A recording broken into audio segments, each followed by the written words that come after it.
Bienvenue sur Aventure Humaine. Nous sommes Laura Lepers et Gaël Aymar, entrepreneurs humanistes et cofondateurs de Podcast Mania, studio de production et créateurs de la formation À vous les studios. Notre mission, diffuser des ondes positives. Avec Aventure Humaine, nous souhaitons donner la parole aux aventuriers et aventurières de la vie que nous rencontrons sur notre parcours d'entrepreneur. Quel que soit leur métier, restaurateur, explorateur, doula, architecte, avocat et tant d'autres, ces aventuriers ont tous des points communs. Ils mettent du sens dans leur démarche et leurs projets de vie. Entreprennent ou intraprennent naturellement et avec conviction. Ils évoluent grâce à un entourage de qualité et partagent des valeurs humaines et environnementales fortes. Comme le disait si bien Gandhi, le secret du bonheur, c'est l'alignement entre ce que vous pensez, ce que vous dites et ce que vous faites. Notre mission à la fin de chaque épisode est de t'inspirer, te montrer que tout est vraiment possible, surtout quand on est aligné et bien entouré. Si le podcast d'Aventure Humaine t'est utile et t'inspire, l'occasion de le soutenir et d'en parler sur tes réseaux sociaux. On se fera un plaisir de partager tes précieux retours. Enfin, tu peux aussi le noter 5 étoiles, le commenter sur Apple Podcast ou sur notre site internet aventurehumaine.fr. Bonne écoute et surtout prends un max de plaisir avec cette nouvelle conversation.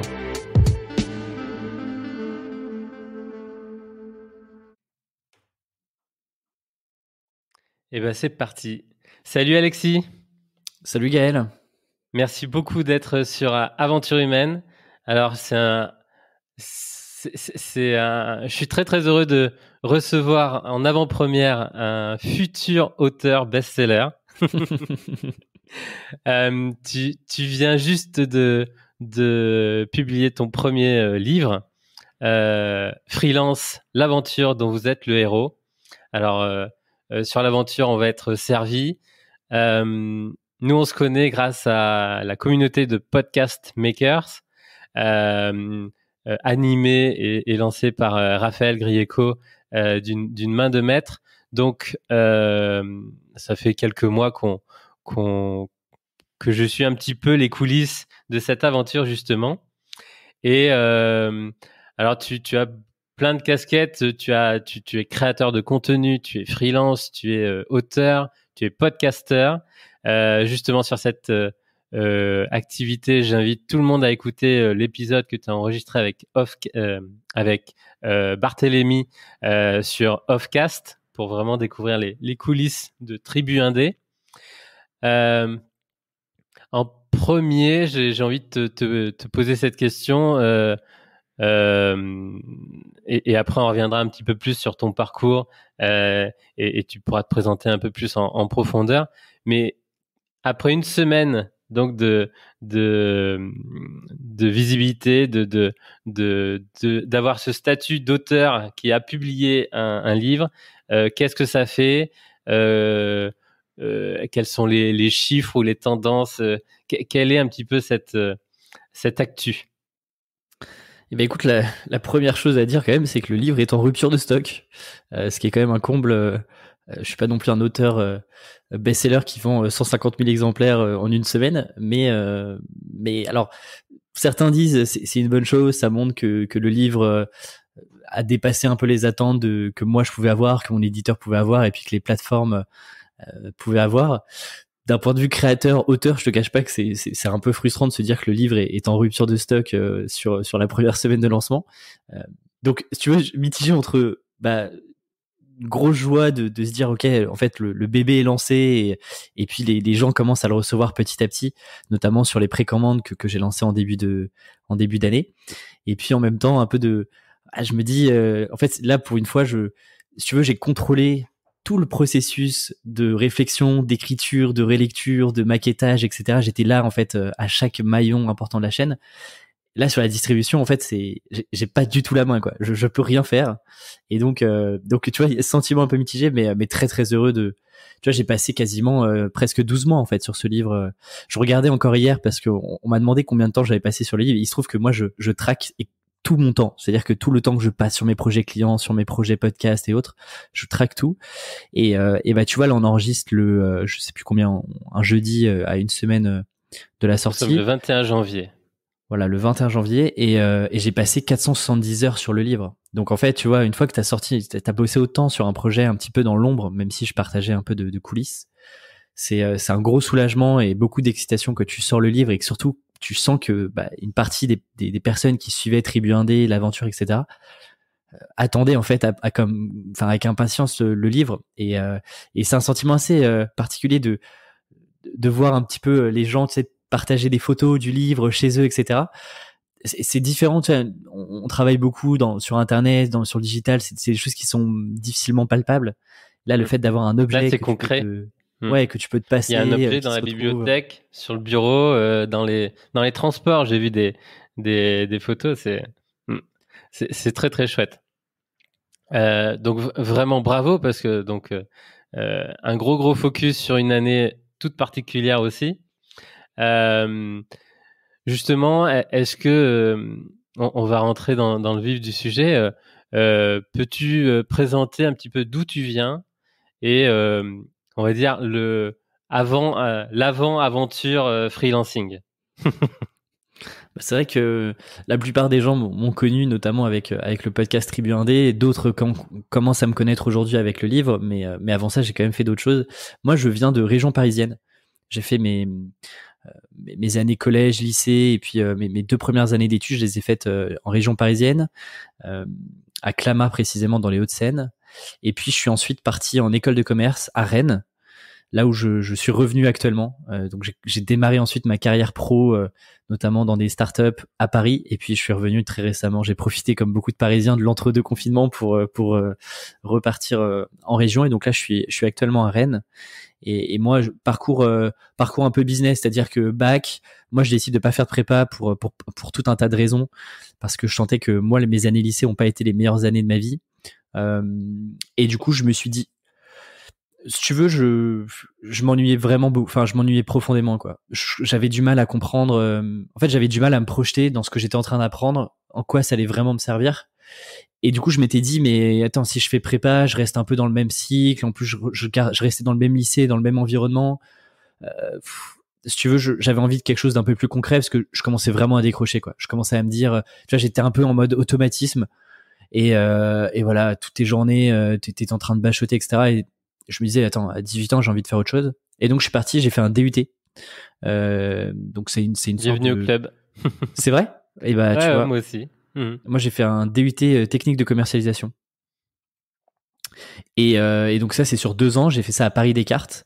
Et c'était incroyable, quoi, parce que pour une fois, c'était des choses extrêmement concrètes, très, très opérationnelles. Très pratique. Et c'est là où, exactement.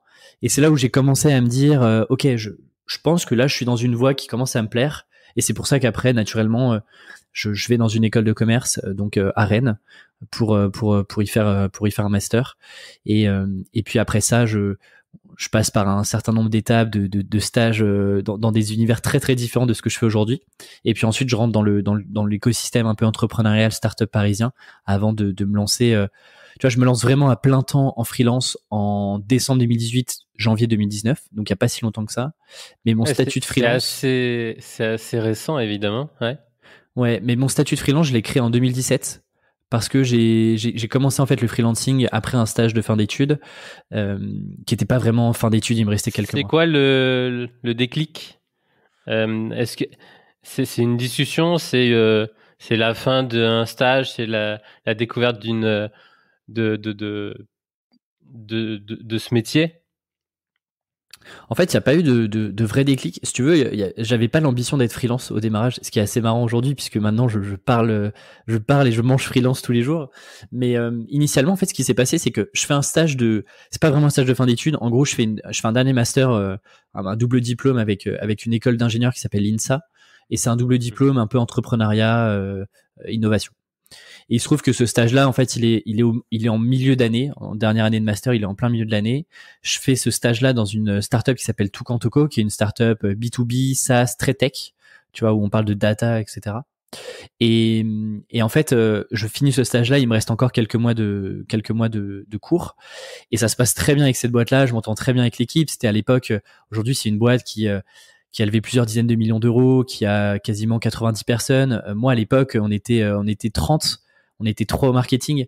Donc c'était encore une toute jeune équipe. Et en fait, ça se passe tellement bien qu'ils me proposent de continuer en freelance pour eux sur les quelques mois d'études qui me restent. Et donc en fait, c'est comme ça que je crée le statut, mon statut d'auto-entrepreneur et que je commence à facturer. C'était vraiment pas prévu. Moi, en école, jamais on m'a parlé de freelancing. On me parlait beaucoup d'entrepreneuriat, de start-up et tout, parce que c'était à la mode. C'est rigolo, pour beaucoup, cette étape, elle se fait naturellement. Je pense à Céleste qui travaille avec nous. C'était notre première stagiaire. Elle fait une école plutôt dans le droit. Et en fait, elle est passionnée de podcast. Et à la fin de son stage, on lui a dit, on continue. Et du coup, elle a pris son numéro SIRET aussi, quoi. Et en fait, ça commence comme ça. Et si tu veux, j'ai mis le doigt dans un engrenage. Là, moi, je me souviens, mes premières factures, alors elles étaient faibles, hein. Mais si tu veux, t'as un sentiment qui est assez génial. Parce que tu dépends plus d'un système qui a été créé qui s'appelle le monde de l'entreprise. Il y a plus de manager pour te dire quoi écrire sur tes factures, etc. Et là, t'as un truc où, en fait, tout seul, moi, j'étais encore étudiant à l'époque. Il y avait pas beaucoup de freelance dans l'école. C'était encore un truc dont on parlait pas trop. Et t'as une sorte t'as une gratification qui est assez dingue. Où quand on te renvoie un devis signé, on te dit, OK, en fait, là, let's go, quoi. J'ai tout seul, avec mon ordinateur, je vais gagner mes premiers euros, quoi. Et ça, c'est un truc qui m'a jamais lâché, en fait. Très, très valorisant. J'ai continué même après, lorsque j'ai fait mon premier, lorsque j'ai eu mon premier CDI, j'ai continué d'être freelance à côté le soir et le week-end. Donc en fait, j'ai jamais décroché depuis 2017, mais c'est vraiment en 2019 où je me suis dit, OK, là j'en fais mon revenu principal, ce qui a changé beaucoup de choses et c'est une des raisons pour lesquelles j'ai créé Tribu1D. Mais du coup, voilà un peu la grosse timeline en très gros de ce que j'ai pu faire. Mais tu vois, tout cet écosystème freelance, startup, etc. Aujourd'hui, tu veux, ça commence à être vraiment accepté. On en parle de plus en plus de freelancing. Il faut se mettre en tête qu'en 2017, alors bien sûr, le freelancing n'est pas arrivé ces 4-5 dernières années. Souvent, j'ai cette critique-là où on a l'impression que je parle d'un truc qui est tout nouveau. Bien sûr que ça existait depuis des années, mais si tu veux, tous les sujets de futur du travail, etc., c'est des sujets qui sont quand même assez récents. Enfin, franchement, il y a 5 ans, on n'en parlait pas tant que ça, quoi. Justement, est-ce que tu peux nous faire un petit tour des chiffres clés et puis après des croyances stéréotypées, on va dire, autour du freelancing en France? Ouais, bien sûr. Moi, je pourrais le comparer un petit peu à un statut presque d'intermittent du spectacle. Il y a tout de suite un univers, il y a tout de suite des peurs ou des fantasmes aussi qui sont projetés quand tu annonces que tu es freelance. Aujourd'hui, les chiffres en France, est-ce que tu peux nous faire un petit topo? C'est très très compliqué en fait, quand on parle d'indépendants, c'est les indépendants au sens large. Donc parfois on met même les professions libérales dedans et même par exemple les coursiers, les livreurs des plateformes qu'on connaît tous. C'est compliqué par exemple d'extraire juste, tu vois, les freelances du numérique, du digital comme je peux l'être moi. Mais globalement, les chiffres, c'est souvent les chiffres qu'on retrouve. C'est à peu près 110% de croissance sur les 10 dernières années. C'est quasiment 1 million de freelances aujourd'hui. Enfin, d'indépendants. C'est pas des freelances, c'est des indépendants. Donc, tu vois, ça commence à représenter une petite part intéressante des actifs en France. Bien sûr, si tu veux, le salariat, le CDI et le CDD resteront à majorité et je pense que c'est une bonne chose. Mais tu sens que, tu vois, depuis 10-15 ans, en fait, t'as une sorte de recrudescence. Et puis là, je pense que ce serait intéressant d'avoir les chiffres d'ici 2-3 ans. Mais je pense que la crise qu'on est en train de traverser, à mon avis, accélère aussi beaucoup de réflexions. Et en fait, beaucoup de personnes aussi s'intéressent aussi à ce mode de travail qui est un peu plus hybride, qui est un peu plus libre. Alors pas sur la liberté dont on va parler très cliché, mais aussi la liberté d'action, de périmètre, de projets qu'on a envie de lancer. Donc c'est un truc qui intéresse de plus en plus. Est-ce que c'est vraiment... Souvent, tu sais, les journalistes parlent de révolution. C'est la révolution du travail, etc. tu vois, je suis un peu plus mesuré là-dessus. Je suis pas sûr que ça soit une grosse révolution non plus. C'est une nouvelle manière de travailler. Attention, le freelancing, c'est pas un métier, c'est vraiment une manière de travailler. Parce qu'en fait, ce que je fais en freelance, c'est presque ce que je faisais en tant que salarié, sauf qu'aujourd'hui, c'est un cadre différent. Mais c'est sûr que le freelancing va s'imposer de plus en plus sans devenir majoritaire. Je pense qu'il faut en tous les cas un équilibre et la réalité, c'est que sans les entreprises et sans les salariés, nous, en tant que freelance, on n'aurait pas forcément de job parce qu'on travaille avec des salariés, en fait, au quotidien, en tant avec nos clients. Donc voilà un peu globalement le gros pêle-mêle. Et aujourd'hui, t'as beaucoup de croyances sur ce que ça veut dire en fait être freelance au quotidien. Tu vois, d'un côté, on te dit mais en fait c'est extrêmement précaire comme statut. C'est presque de l'ubérisation des entreprises. En fait, tu galères à joindre les deux bouts. Tu manges des pâtes toute la enfin tous les soirs. Ça arrive sûrement pour un certain nombre de personnes, mais c'est pas une réalité. Et de l'autre, en fait, t'as l'autre extrême qui est, en gros, tous les freelances sont des digital nomades, tous les freelances travaillent au soleil sur une plage dans un hamac avec leur Mac sur les genoux. Encore une fois, par jour. Voilà, oui, il y a un pourcentage de personnes qui le font et pour qui ça se passe très bien, mais 80-90% des gens sont des freelances qui sont à leur bureau, ont parfois des horaires presque des horaires de salariés. Enfin, moi aujourd'hui, mon emploi du temps est pas si différent d'un emploi du temps de salarié. Alors bien sûr, là tu vois, on enregistre, on est un jeudi matin, il est 9h, j'ai de compte à rendre à personne, je prends 2 heures pour enregistrer et pour discuter avec toi. Mais si tu veux, sur les plages horaires, en même temps, je travaille pas la nuit. Ça fait partie des missions et des tâches, on va dire, à faire pour promouvoir, pour valoriser tes activités. Quand tu prospectes, quand tu prépares des chiffrages, des devis, des choses comme ça, c'est aussi évidemment à comptabiliser dans le cadre de son travail rémunéré. Mais tu vois, ce qui est intéressant, en fait, pour moi, pour toi, pour des gens qui ont des contacts avec des indépendants, des freelances, etc. Si tu veux, c'est normal. C'est normal, ça fait partie de la société. C'est ok d'être avec des freelances. Pour d'autres, tu vois, pour d'autres générations, c'est beaucoup plus compliqué de comprendre en fait qu'est-ce qui se passe, tu vois. Et ma grand-mère, si tu veux, elle a toujours du mal à comprendre qu'est-ce que je fais chez moi en fait. Enfin, la maison est normalement fait pour une fois que tu as fini le travail. Et c'est un philosophe allemand, Arthur Schopenhauer, qui parlait de ça sur, en gros, toute vérité. Lui, ce qu'il dit, c'est que toute vérité franchit globalement 3 étapes. D'abord, c'est ridiculiser. Ensuite, t'as une grosse opposition sur une nouvelle vérité. Et puis ensuite, en gros, c'est un truc qui est normal et ça on est en train de passer cette étape. Et là, on est en train de passer ça. En fait, tu vois, au fin du XXe siècle, donc il y a 20-25 ans, en fait, c'était ridiculisé un peu, tu vois. C'était une minorité, c'était des personnes qui voulaient être un peu en dehors de la société, en dehors du cadre. Tu vois, c'était presque des gens qui étaient un peu ermites. Ça a été la première phase. Ensuite, il y a eu une forte opposition, en fait, notamment de la part des entreprises, des agences digitales, etc., qui se disaient mais non, mais en fait là c'est dangereux de laisser des personnes avec des statuts qui peuvent casser les prix, aller court-circuiter des intermédiaires, etc., notamment sur des industries qui étaient très très normées, très régulées. Et puis aujourd'hui, petit à petit, ça devient une évidence. En fait, les agences l'ont compris, les entreprises commencent de plus en plus à travailler. Les agences travaillent avec des freelances aussi. Et les places pour des entreprises qui font on va dire, qui rééquilibrent un petit peu leur jauge, on va dire, de ressources humaines, évidemment. Et ça permet de beaucoup plus s'adapter, beaucoup plus répercuter des hausses d'activité, des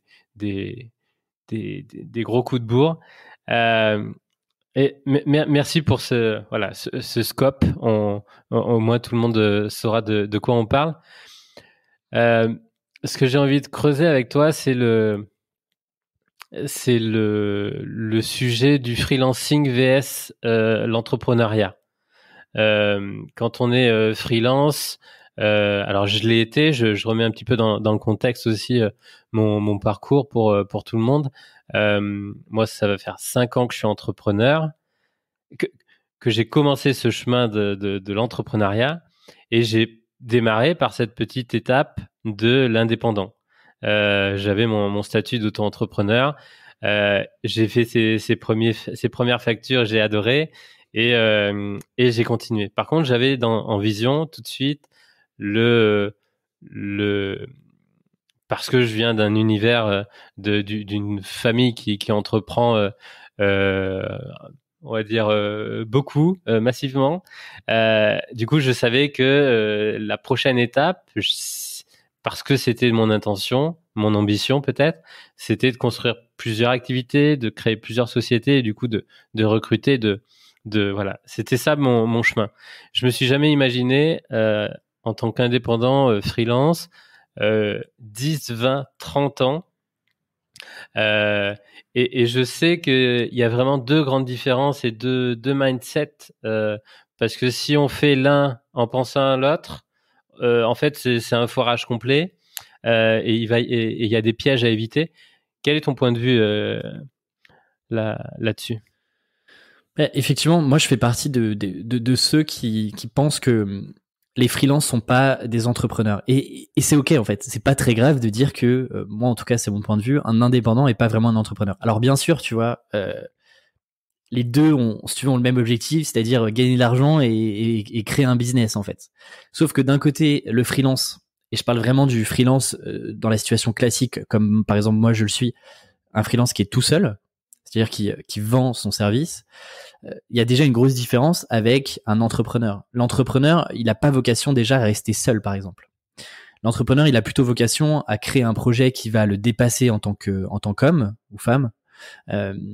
Et si tu veux, c'est pas les mêmes objectifs. Le freelance vend ses compétences, son service, sa matière grise et sa personne.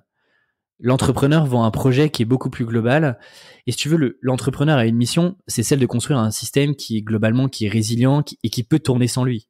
En fait, aujourd'hui, pour moi, les entreprises, les plus belles entreprises, les plus belles réussites, c'est des réussites où, en fait, petit à petit, les fondateurs se sont extraits du business, se sont extraits de la partie opérationnelle.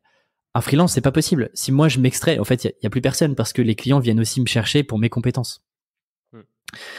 Et l'objectif, tu vois, un peu le graal de tout entrepreneur qui monte une boîte, une start-up, peu importe, une PME, une entreprise, c'est de standardiser au maximum son offre tout en gardant un niveau de qualité qui soit le plus haut. Tu vois, on appelle ça, en start-up, on appelle ça la scalabilité, c'est-à-dire produire plus sans que ça coûte plus. En freelance, c'est pas possible en fait, parce que tu peux pas... si tu veux, si tu commences à standardiser tes offres, à scaler un peu ton business, ton activité, t'as plus suffisamment de temps pour suivre tous ces clients là, et donc tu dois recruter, et donc tu passes sur un modèle qui est entrepreneur. Donc c'est pour ça que généralement tu vois beaucoup d'indépendants qui deviennent entrepreneurs parce que certains ont envie de monter une agence, un collectif, ont envie de passer sur un produit plus qu'un service. Donc c'est là où moi je fais les différences. Et il n'y a pas de, tu vois, généralement on a l'impression que dire qu'on est freelance ou qu'on est indépendant, c'est un truc, c'est un gros mot. C'est vraiment pas mon propos, hein. Je suis très clair avec ça. C'est juste que moi, en plus dans mon état d'esprit et dans mon entourage, c'était une étape clairement ok. C'était la première, deuxième marche, et après en fait ça allait me permettre de passer cette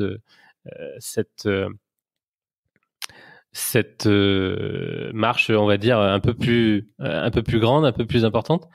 Mais et par contre aujourd'hui, du coup, avec ce parcours, on travaille avec énormément de freelance et qui vont le rester et qui sont vraiment dans cet état d'esprit comme tu l'énonces. Et tu vois, j'insistais là-dessus parce que j'étais tombé il y a quelques mois sur un questionnaire sur LinkedIn où un freelance demandait à d'autres freelances concrètement comment est-ce que vous vous caractérisez. Et donc il y avait indépendant, freelance, créateur, entrepreneur, etc. Et en fait j'étais surpris des résultats. Beaucoup se disaient entrepreneur, et quand tu lisais les commentaires, les gens disaient mais oui, mais être freelance c'est pas très bien valorisé, être indépendant on a l'impression d'être tout seul. Mais oui, mais c'est la réalité en fait, et c'est ok. Je veux dire, un entrepreneur, si tu veux, pour répondre à un problème, il va proposer une solution qui est un produit. X, Y, Z. Un freelance, pour répondre à un problème, la solution, c'est lui-même, en fait. Et donc ça change beaucoup le rapport aussi, la manière dont tu traites ton business, la manière dont tu vas le développer. C'est vraiment deux champs d'action différents. Et en tout cas, moi, c'est vraiment une conviction profonde. Il y a des points de similitude, mais je pense que c'est important dès le démarrage de faire la part des choses entre ce qu'est un entrepreneur et ses objectifs et sa vision et ce qu'est un freelance. Et à partir du moment où tu comprends ça, en fait, tu peux pas calquer toutes les stratégies que peuvent utiliser des entrepreneurs pour se développer. Tu peux pas calquer les mêmes stratégies, si tu veux, de A à Z pour des freelances, pardon. Du coup, parfaite transition. Est-ce que tu peux nous parler un petit peu de la stratégie que toi, tu as mise en place? Alors, parce que moi, ça me paraît incroyable que tu sois arrivé en si peu de temps à écrire un livre, donc à prendre beaucoup de temps pour ce projet. Alors,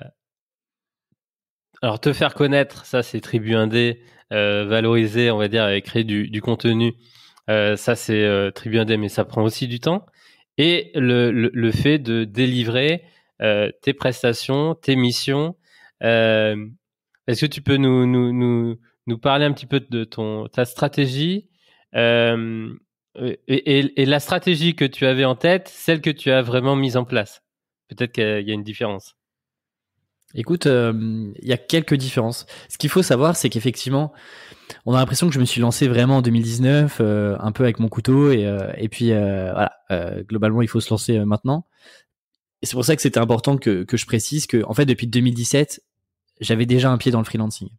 Donc, j'avais déjà démontré, et ça, c'est quand même, si tu veux, c'est quand même un temps que j'ai gagné, où j'avais compris que mes compétences avaient une certaine valeur pour un certain type d'entreprise, ce qui m'a permis, tu vois, directement d'accélérer là-dessus. Ça, c'est quand même important de le mentionner, où, en fait, même quand j'étais salarié, indirectement, j'avais commencé à préparer la future aventure qui était l'aventure freelance, et je l'avais préparée et je continue de la démontrer, de prendre un peu de crédibilité en ayant des missions sur le côté. Ça, c'est à mon avis le premier point. Le deuxième point, c'est que un des avantages que j'ai eu et qui a notamment, à mon avis, m'a permis d'accélérer, d'aller directement sur des sujets freelance et de parler avec un angle qui est celui de Tribu Indé, qui est un angle bien précis. On pourra en reparler sur le positionnement. Moi, j'ai travaillé pendant presque 1 an pour une plateforme de freelance. Donc en fait, si tu veux, j'avais déjà, avant de créer Tribu Indé, le podcast, le livre, j'avais déjà rencontré des centaines et des centaines d'indépendants, des calls, on organisait des petits déjeuners avec certains indépendants de la communauté, etc. Qu'est-ce que tu faisais du coup pour eux? Pour eux, je faisais en fait ce que je fais quasiment aujourd'hui en freelance. J'étais beaucoup sur des sujets de content marketing. Donc en gros, je suis arrivé au moment où il y avait un pivot, une levée de fonds. Bref, il fallait tout revoir en termes de cibles. Et en fait, les systèmes des plateformes, c'est, si tu veux, t'as 2 cibles, quoi. T'as une cible pour l'offre et puis la demande. Et donc moi, j'étais plutôt focalisé sur la partie client. Donc entreprise, et j'avais aussi une partie de mon périmètre qui était sur les freelances, et donc mon objectif global, c'était de créer du contenu, de faire rayonner la marque et d'éduquer un peu plus le marché, notamment sur le freelancing, sur l'importance de travailler avec des freelances, sur comment est-ce qu'on travaille avec des freelances, etc. Donc en fait, je me nourrissais de beaucoup de retours, d'expériences de freelance.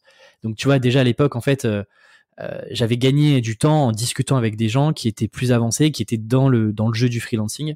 Donc ça m'a aussi beaucoup aidé. Et quand je me suis lancé, en fait, j'avais déjà l'expérience en freelance. Je connaissais les codes de l'écosystème freelance, de la manière dont, tu vois, j'avais identifié comment aussi les meilleurs freelances se vendaient, allaient chercher des missions, etc. Et moi, en fait, la première stratégie que j'ai eue, moi, je fonctionne en plan de 90 jours, c'est-à-dire que mon organisation est rythmée par trimestre de 90 jours. Et en fait, moi, j'ai pas créé Tribu Indé quand je me suis lancé en freelance.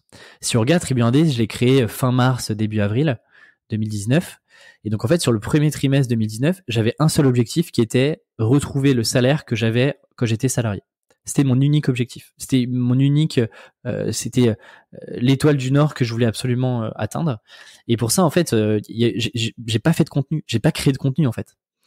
Comme on peut le penser, où tu crées du contenu sur LinkedIn, tu crées un blog, tu crées un site. Moi, ce que j'ai fait 2 choses.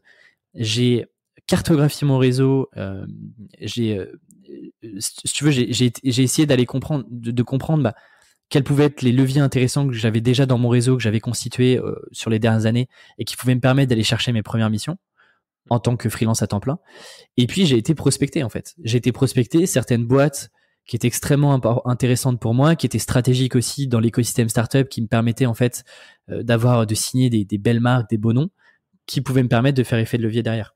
Et donc ça, en fait, tu vois, sur 3 mois, ça va assez vite parce que t'as pas besoin d'avoir 40 clients pour vivre correctement en freelance. T'as très peu de coûts de structure, si ce n'est un ordinateur, quelques logiciels et puis quelques outils de facturation et autres.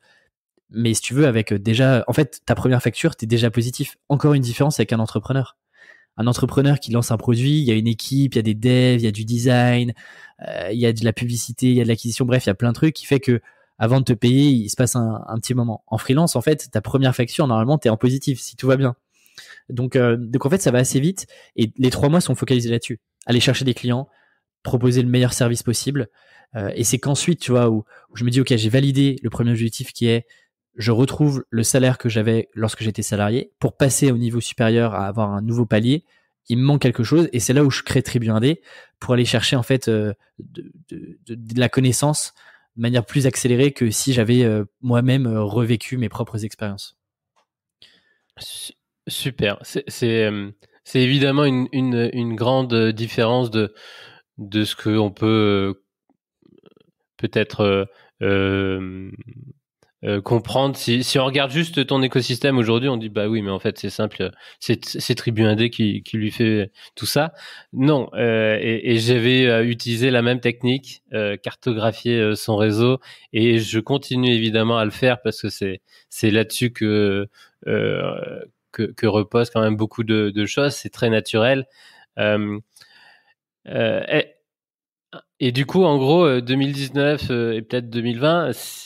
C'est quoi le ratio? Tu fais une demi-journée, chaque journée, tu as 3-4 heures pour tes missions, pour vraiment produire, vraiment être, on va dire, dans le dur. Et le reste du temps, c'est justement pour produire ce contenu, réfléchir, prospecter, faire du sport, des loisirs et autre chose. C'est là où avril, si tu veux, avril, mai, juin 2019, c'est là où ça commence à devenir schizophrène. Parce que là, si tu veux, il y a un certain nombre de tâches qui commencent à se rajouter. Pour la petite histoire, je fonctionne en plan de 90 jours, donc en 12 semaines. Le podcast devait être une capsule, un contenu qui fasse 10 épisodes. Donc en fait, 10 épisodes, 10 semaines, plus une semaine d'intro, enfin de promotion, plus une semaine de conclusion. Donc en fait, tu vois, j'avais prévu initialement que ce projet-là, il fasse 10 épisodes, que ce soit une capsule, que j'ai rencontré 10 indépendants que je voulais avoir. Un très très joli foirage. Voilà, positif, c'est si tu veux un bénéfice final, positif, évidemment. Mais effectivement, on en est loin. Et donc en fait, c'est là où je commence à faire 5-6 épisodes. Moi, je commence à vraiment prendre mon pied aussi et à prendre un plaisir énorme à faire ça. Et puis, je sens qu'il y a quand même une traction. Et ça, c'est mon côté un peu marketeur où je me dis, tiens, il y a un truc. Moi, j'avais déjà identifié parce que j'avais été dans l'écosystème, j'avais travaillé pour des plateformes de freelance, etc. J'avais un gros pêle-mêle de ce qui existait en termes de contenu pour les freelances. Et j'avais bien évidemment identifié qu'il y avait un trou dans la raquette. Ce qui est assez étonnant, c'est qu'en mars 2019, on se dit qu'il y a déjà plein de podcasts. Il n'y a pas de podcast pour les indépendants sur des formats, sur des longs formats, sur des formats interviews. Il n'y a pas de podcast. Et tous les podcasts qu'on voit aujourd'hui sur les freelances, en fait, se sont lancés un petit peu après Tribu Indé. Donc, c'est ça qui est intéressant. Et en fait, le projet commence à prendre avant une certaine traction et je me dis, je prends du plaisir. Les gens, j'ai des retours extrêmement qualitatifs. Moi, je continue, quoi. Je continue et je me donne, du coup, jusqu'à fin 2019 pour me dire, OK, seul objectif, sortir un épisode. Forcément, ça prend du temps. Moi, à l'époque, un épisode de podcast me prenait à peu près 10 heures. C'est-à-dire entre trouver les invités, faire les recherches, enregistrer, faire le montage que je faisais tout seul, faire la promo, un épisode 10 heures. Donc, c'était à peu près 40 heures par mois. Et plus tous les à côté, répondre aux messages, créer les newsletters, etc. On comprend évidemment que ça déborde sur les week-ends, les soirées. Effectivement, ça déborde même beaucoup parfois. Je passais à peu près, si tu veux, mes semaines étaient à peu près, c'était 50-50, 50% freelance, 50% podcast. Enfin, à l'époque, il y avait que le podcast, Tribu Indé. Et sur l'organisation vraiment, tu vois, de manière opérationnelle, ça dépendait. Souvent, j'aimais bien me prendre, par exemple, le jeudi, vendredi, c'était souvent dédié au podcast. Et le lundi, mardi, où j'étais aussi un peu plus frais, etc., où j'avais un peu plus d'énergie, je bossais sur les tâches créatives pour mes clients.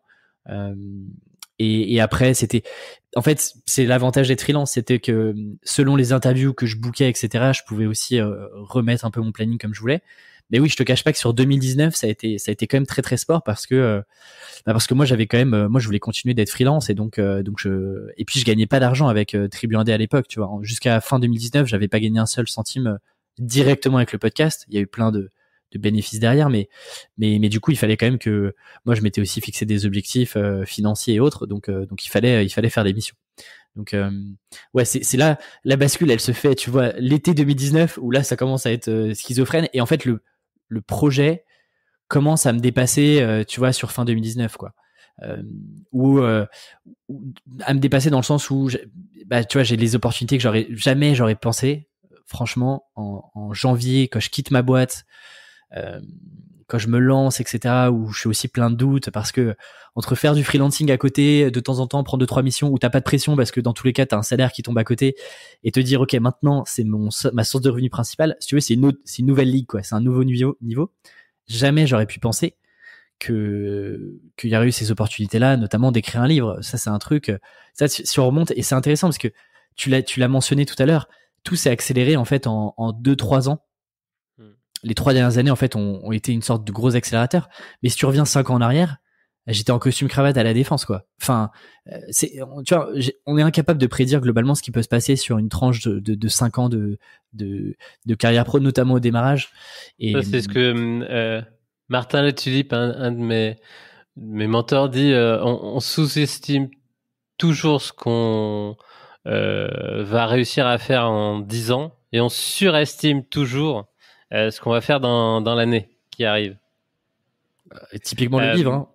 Jamais j'aurais pensé. Typiquement le livre, et évidemment, avec en plus ce contexte. Si on creuse aussi un autre aspect que je pense que tu maîtrises et que tu as aussi un petit peu approfondi sur un épisode de Tribu Indé avec Pauline Léniaud, du podcast Le Gratin, c'est la plateforme de marque. Je pense que je peux attribuer assez facilement en observant et en étant dans les coulisses les 2 succès de Tribu Indé et du livre à cette connaissance et cette manière d'appréhender les projets, son univers, son domaine, son écosystème. Est-ce que tu peux nous parler de la plateforme de marque et valider le fait que ça t'a aidé pour vraiment comprendre les trous dans la raquette, comme tu dis? Pour ça, je pense qu'il faut remonter à comment et surtout pourquoi je crée ce podcast-là. Parce qu'en fait, aujourd'hui, tu vois, je présente souvent Tribu Indé comme un podcast. Aujourd'hui, c'est plus qu'un podcast, mais c'est intéressant de revenir au démarrage parce qu'encore une fois, si tu découvres Tribu Indé aujourd'hui, t'as l'impression qu'il se passe plein de trucs. Il y a un compte Instagram maintenant, il y a une newsletter, il va y avoir bientôt des événements en février, il y a un livre. Enfin, tu te dis, ok, en fait, il a tout créé d'un coup et clac, on a sorti ça un peu de terre sur Internet. La réalité, c'est que ça a commencé juste avec un podcast. Et ce qui est intéressant, c'est de comprendre pourquoi je fais ce podcast-là. Il y a effectivement le sujet d'opportunité, c'est ce que je te disais tout à l'heure, où il y a un vrai trou dans la raquette. Et ça, déjà, en fait, rien que ça, c'est déjà un point de différenciation. Quel que soit le projet que tu lances, quel que soit par exemple, si tu as envie de créer du contenu, un blog, créer des posts LinkedIn, etc., c'est de se demander qu'est-ce qui existe aujourd'hui, c'est quoi le pêle-mêle de contenu, c'est quoi l'écosystème de contenu sur mon sujet bien précis, et comment est-ce que moi, je peux prendre un angle différent, essayer de twister un peu ce qui existe pour avoir quelque chose d'extrêmement différent et qui soit du coup beaucoup plus facile à marketer, à pitcher, à partager. Ça, c'était un vrai sujet, notamment sur le podcast. Ensuite, il y avait le deuxième sujet et c'est mine de rien extrêmement important, c'est les raisons pour lesquelles tu lances un projet. Et en fait, aujourd'hui, je pense que une des petites clés de succès qui est relative quand même sur Tribu Indé, c'est le fait que j'incarne profondément le projet, le positionnement, enfin j'y crois, tu vois, c'est pas juste une couche marketing, et ça je pense que les gens commencent vraiment à le comprendre. C'est pas juste une couche marketing pour essayer de trouver un positionnement, un truc un peu différent, etc. J'incarne vraiment la chose. Pourquoi? Parce que initialement le podcast, en fait, c'est une démarche qui est assez égoïste. Et c'est assumé. Je suis bien placé pour le savoir, oui. Franchement, c'est une démarche qui est complètement égoïste. Pour nous. Moi je me dis, je suis freelance. Il me manque un truc en termes de contenu. C'est cool d'avoir des articles, etc. Mais il me manque des témoignages ultra concrets, sans storytelling, de concrètement comment t'as fait X, Y, Z. Et ben en fait, je vais prendre mes micros et puis je vais aller discuter avec les gens, parce que moi, c'est un format que j'écoutais beaucoup, et je me suis dit, il y a un truc à faire. Et donc en fait, du coup, rien que dans la manière dont j'aborde les interviews, dans la manière dont je communique, etc. En fait, ça vient des tripes, quoi. Parce que chaque épisode, moi, je pars pas, je n'arrête pas un enregistrement avec un invité ou une invitée tant que j'ai pas des réponses à des questions bien précises. Ce qui fait que du coup, le podcast est très challengeant aussi pour les invités. Tu vois, les invités, ils savent que aujourd'hui, quand ils passent sur Tribu Indé, je vais les cuisiner, quoi, globalement. Mais c'est gentil, il y a pas tout est hyper bienveillant. Mais du coup, si j'avais pas été intéressé profondément par le sujet et que j'avais fait le podcast juste parce que c'est un truc tendance et que c'est à la mode et qu'en fait il faut faire un podcast parce que sinon on loupe la vague, ben j'aurais pas eu la profondeur, j'aurais pas eu la profondeur des questions et des thématiques et du contenu que je peux avoir sur le podcast si moi-même j'étais pas profondément intéressé par ce qu'on était en train de me raconter. Et ça, en fait, tout ça fait partie du positionnement. Et puis en fait, vu que je connaissais aussi bien l'écosystème et que j'étais moi-même freelance, je comprenais aussi en fait tous les préjugés, tous les amalgames qu'on pouvait faire sur les freelances. Et donc, de partir de ces amalgames-là et de trouver un peu un combat, et tu vois, de me dire en fait, tu vois, si on fait l'exercice, et c'est notamment un des exercices de la plateforme de marque, c'est de se dire, c'est quoi l'opposition de Tribu Indé? Contre qui, en gros, Tribu Indé se bat, entre guillemets? Bien sûr, on n'est pas en train de se battre sur Internet, mais en gros, contre qui je suis en opposition? Bah, typiquement, il y a un certain nombre d'acteurs contre lesquels, que je citerai pas, contre lesquels je suis en opposition. Mais tu vois, te vendre une vie de rêve, te vendre du freelancing sans compétences, te vendre des clients en automatique pendant des années avec des hacks et des méthodes à la mode. En fait, ça c'est mon opposition. Moi, je me bats contre ces gens-là parce que ces gens-là sont des menteurs, en fait. Ça marche pas comme ça, le freelancing. Et je le sais, puisque je suis dangereux ils sont dangereux pour mettre dans la tête de certains des mauvais rêves. Et donc ça, tu vois, ça a été un élément dès le démarrage, un élément de discours, un élément de marque, de me dire, ok, en fait, on va aller contre le bullshit et les mythes autour des freelances et on va raconter la vraie vie, le vrai quotidien des freelances. Et ça, tu vois, tout de suite, en fait, bah ça attrape l'attention des indépendants qui sont des indépendants, qui bossent, qui sont dans l'ombre et qui on se dise, ok, là on a un truc un peu différent, on nous vend pas le même rêve qu'on nous vend partout sur Internet. Ça fait partie de l'identité de marque dès le démarrage et qui est encore aujourd'hui le cas. Alors j'ai moins besoin de le rappeler parce que le contenu aujourd'hui prouve ce que je racontais au démarrage, mais quand il y a rien, en fait, il faut se demander quelles sont les convictions qu'on a envie de porter avec le projet. Ça fait partie de l'image de marque, de la plateforme de marque. Et après, il y a si tu veux, l'écosystème un peu plus sur toute la forme, en fait. Comment est-ce que tu crées ton projet? Moi, dès le démarrage, je me suis dit, je vais pas lancer 40 000 projets sur 2019. J'avais un projet qui était le podcast. Et ça, c'est intéressant aussi de se dire, de lancer peut-être un projet par an. Moi, j'aime bien avoir un gros projet par an. Me dire, j'ai une brique qui est importante par an. Le podcast était la grosse brique de 2019. Et donc, je me suis dit, j'ai tout mon temps. Est-ce que je peux essayer de créer aussi une identité de marque visuelle qui soit en cohérence avec ce que je suis en train de raconter, qui soit en cohérence avec ma personnalité, avec ma manière de faire, etc. Et donc, en fait, si on regarde un peu l'identité qui est maintenant, qui a bien évolué avec le temps, mais tu vois, c'est quelque chose qui est assez bold, qui est assez gras, qui est assez droit, donc très méthodique. C'est le côté très méthodique dans lequel moi je suis convaincu qu'avec des bonnes méthodes, et je parle pas de raccourcis, de hacks, mais juste des méthodes, tu peux réussir à vivre très très bien de ton activité en freelance. Et puis tu as le côté très craft, très artisanal que tu peux avoir avec de la texture sur autour de la marque Tribu Indé, qui là est plutôt un sujet où en opposition avec les entrepreneurs, où en fait un freelance est quasiment un artisan. On fait du sur-mesure, il n'y a pas de standardisation, chaque client est unique. Et donc voilà, il y a un peu, tu vois, ce côté très très droit, très méthodique, avec ce côté plus créatif qui en a fait en fait une identité graphique, une charte graphique qui, encore une fois, sous-tend le positionnement, la thèse du podcast et l'angle que j'ai envie de prendre.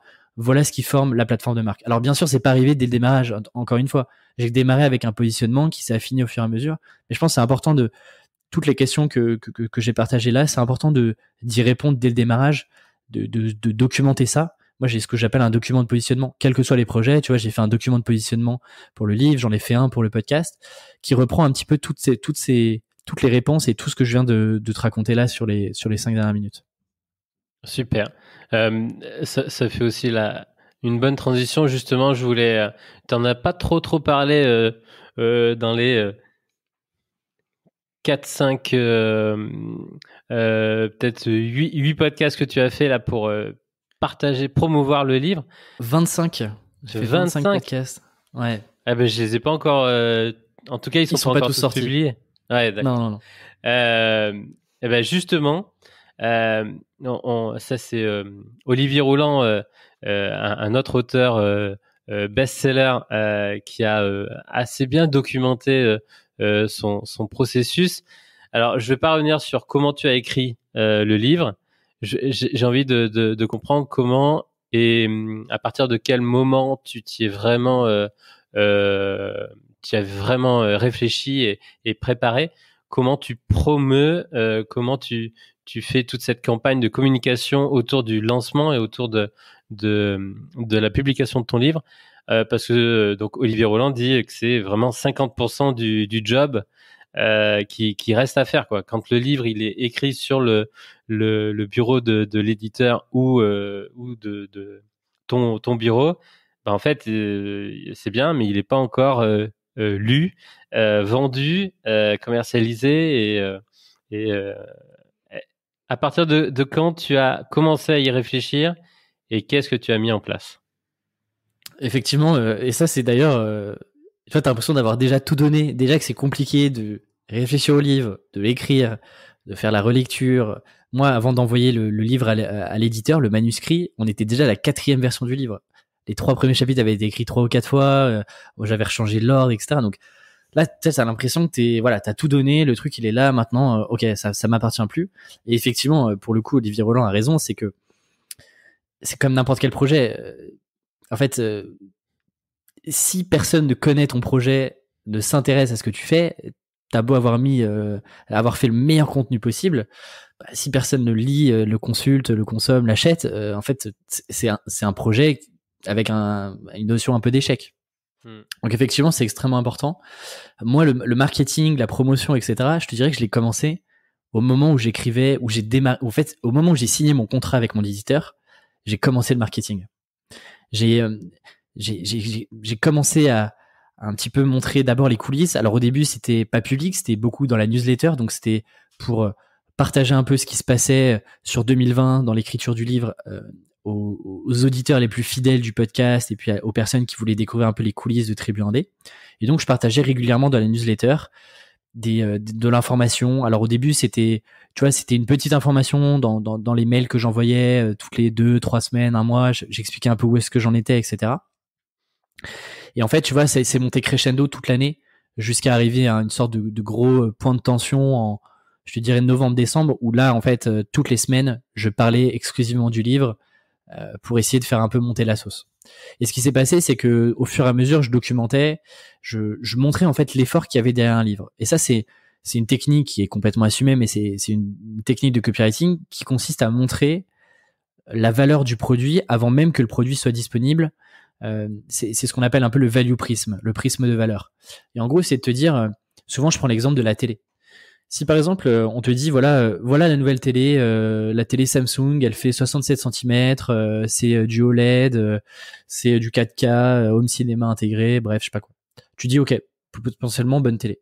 Mais si maintenant on dit voilà la nouvelle télé Samsung, elle fait 67 cm, le 67 cm il a été étudié, c'est très spécifique, ça va dans de nombreuses pièces, etc.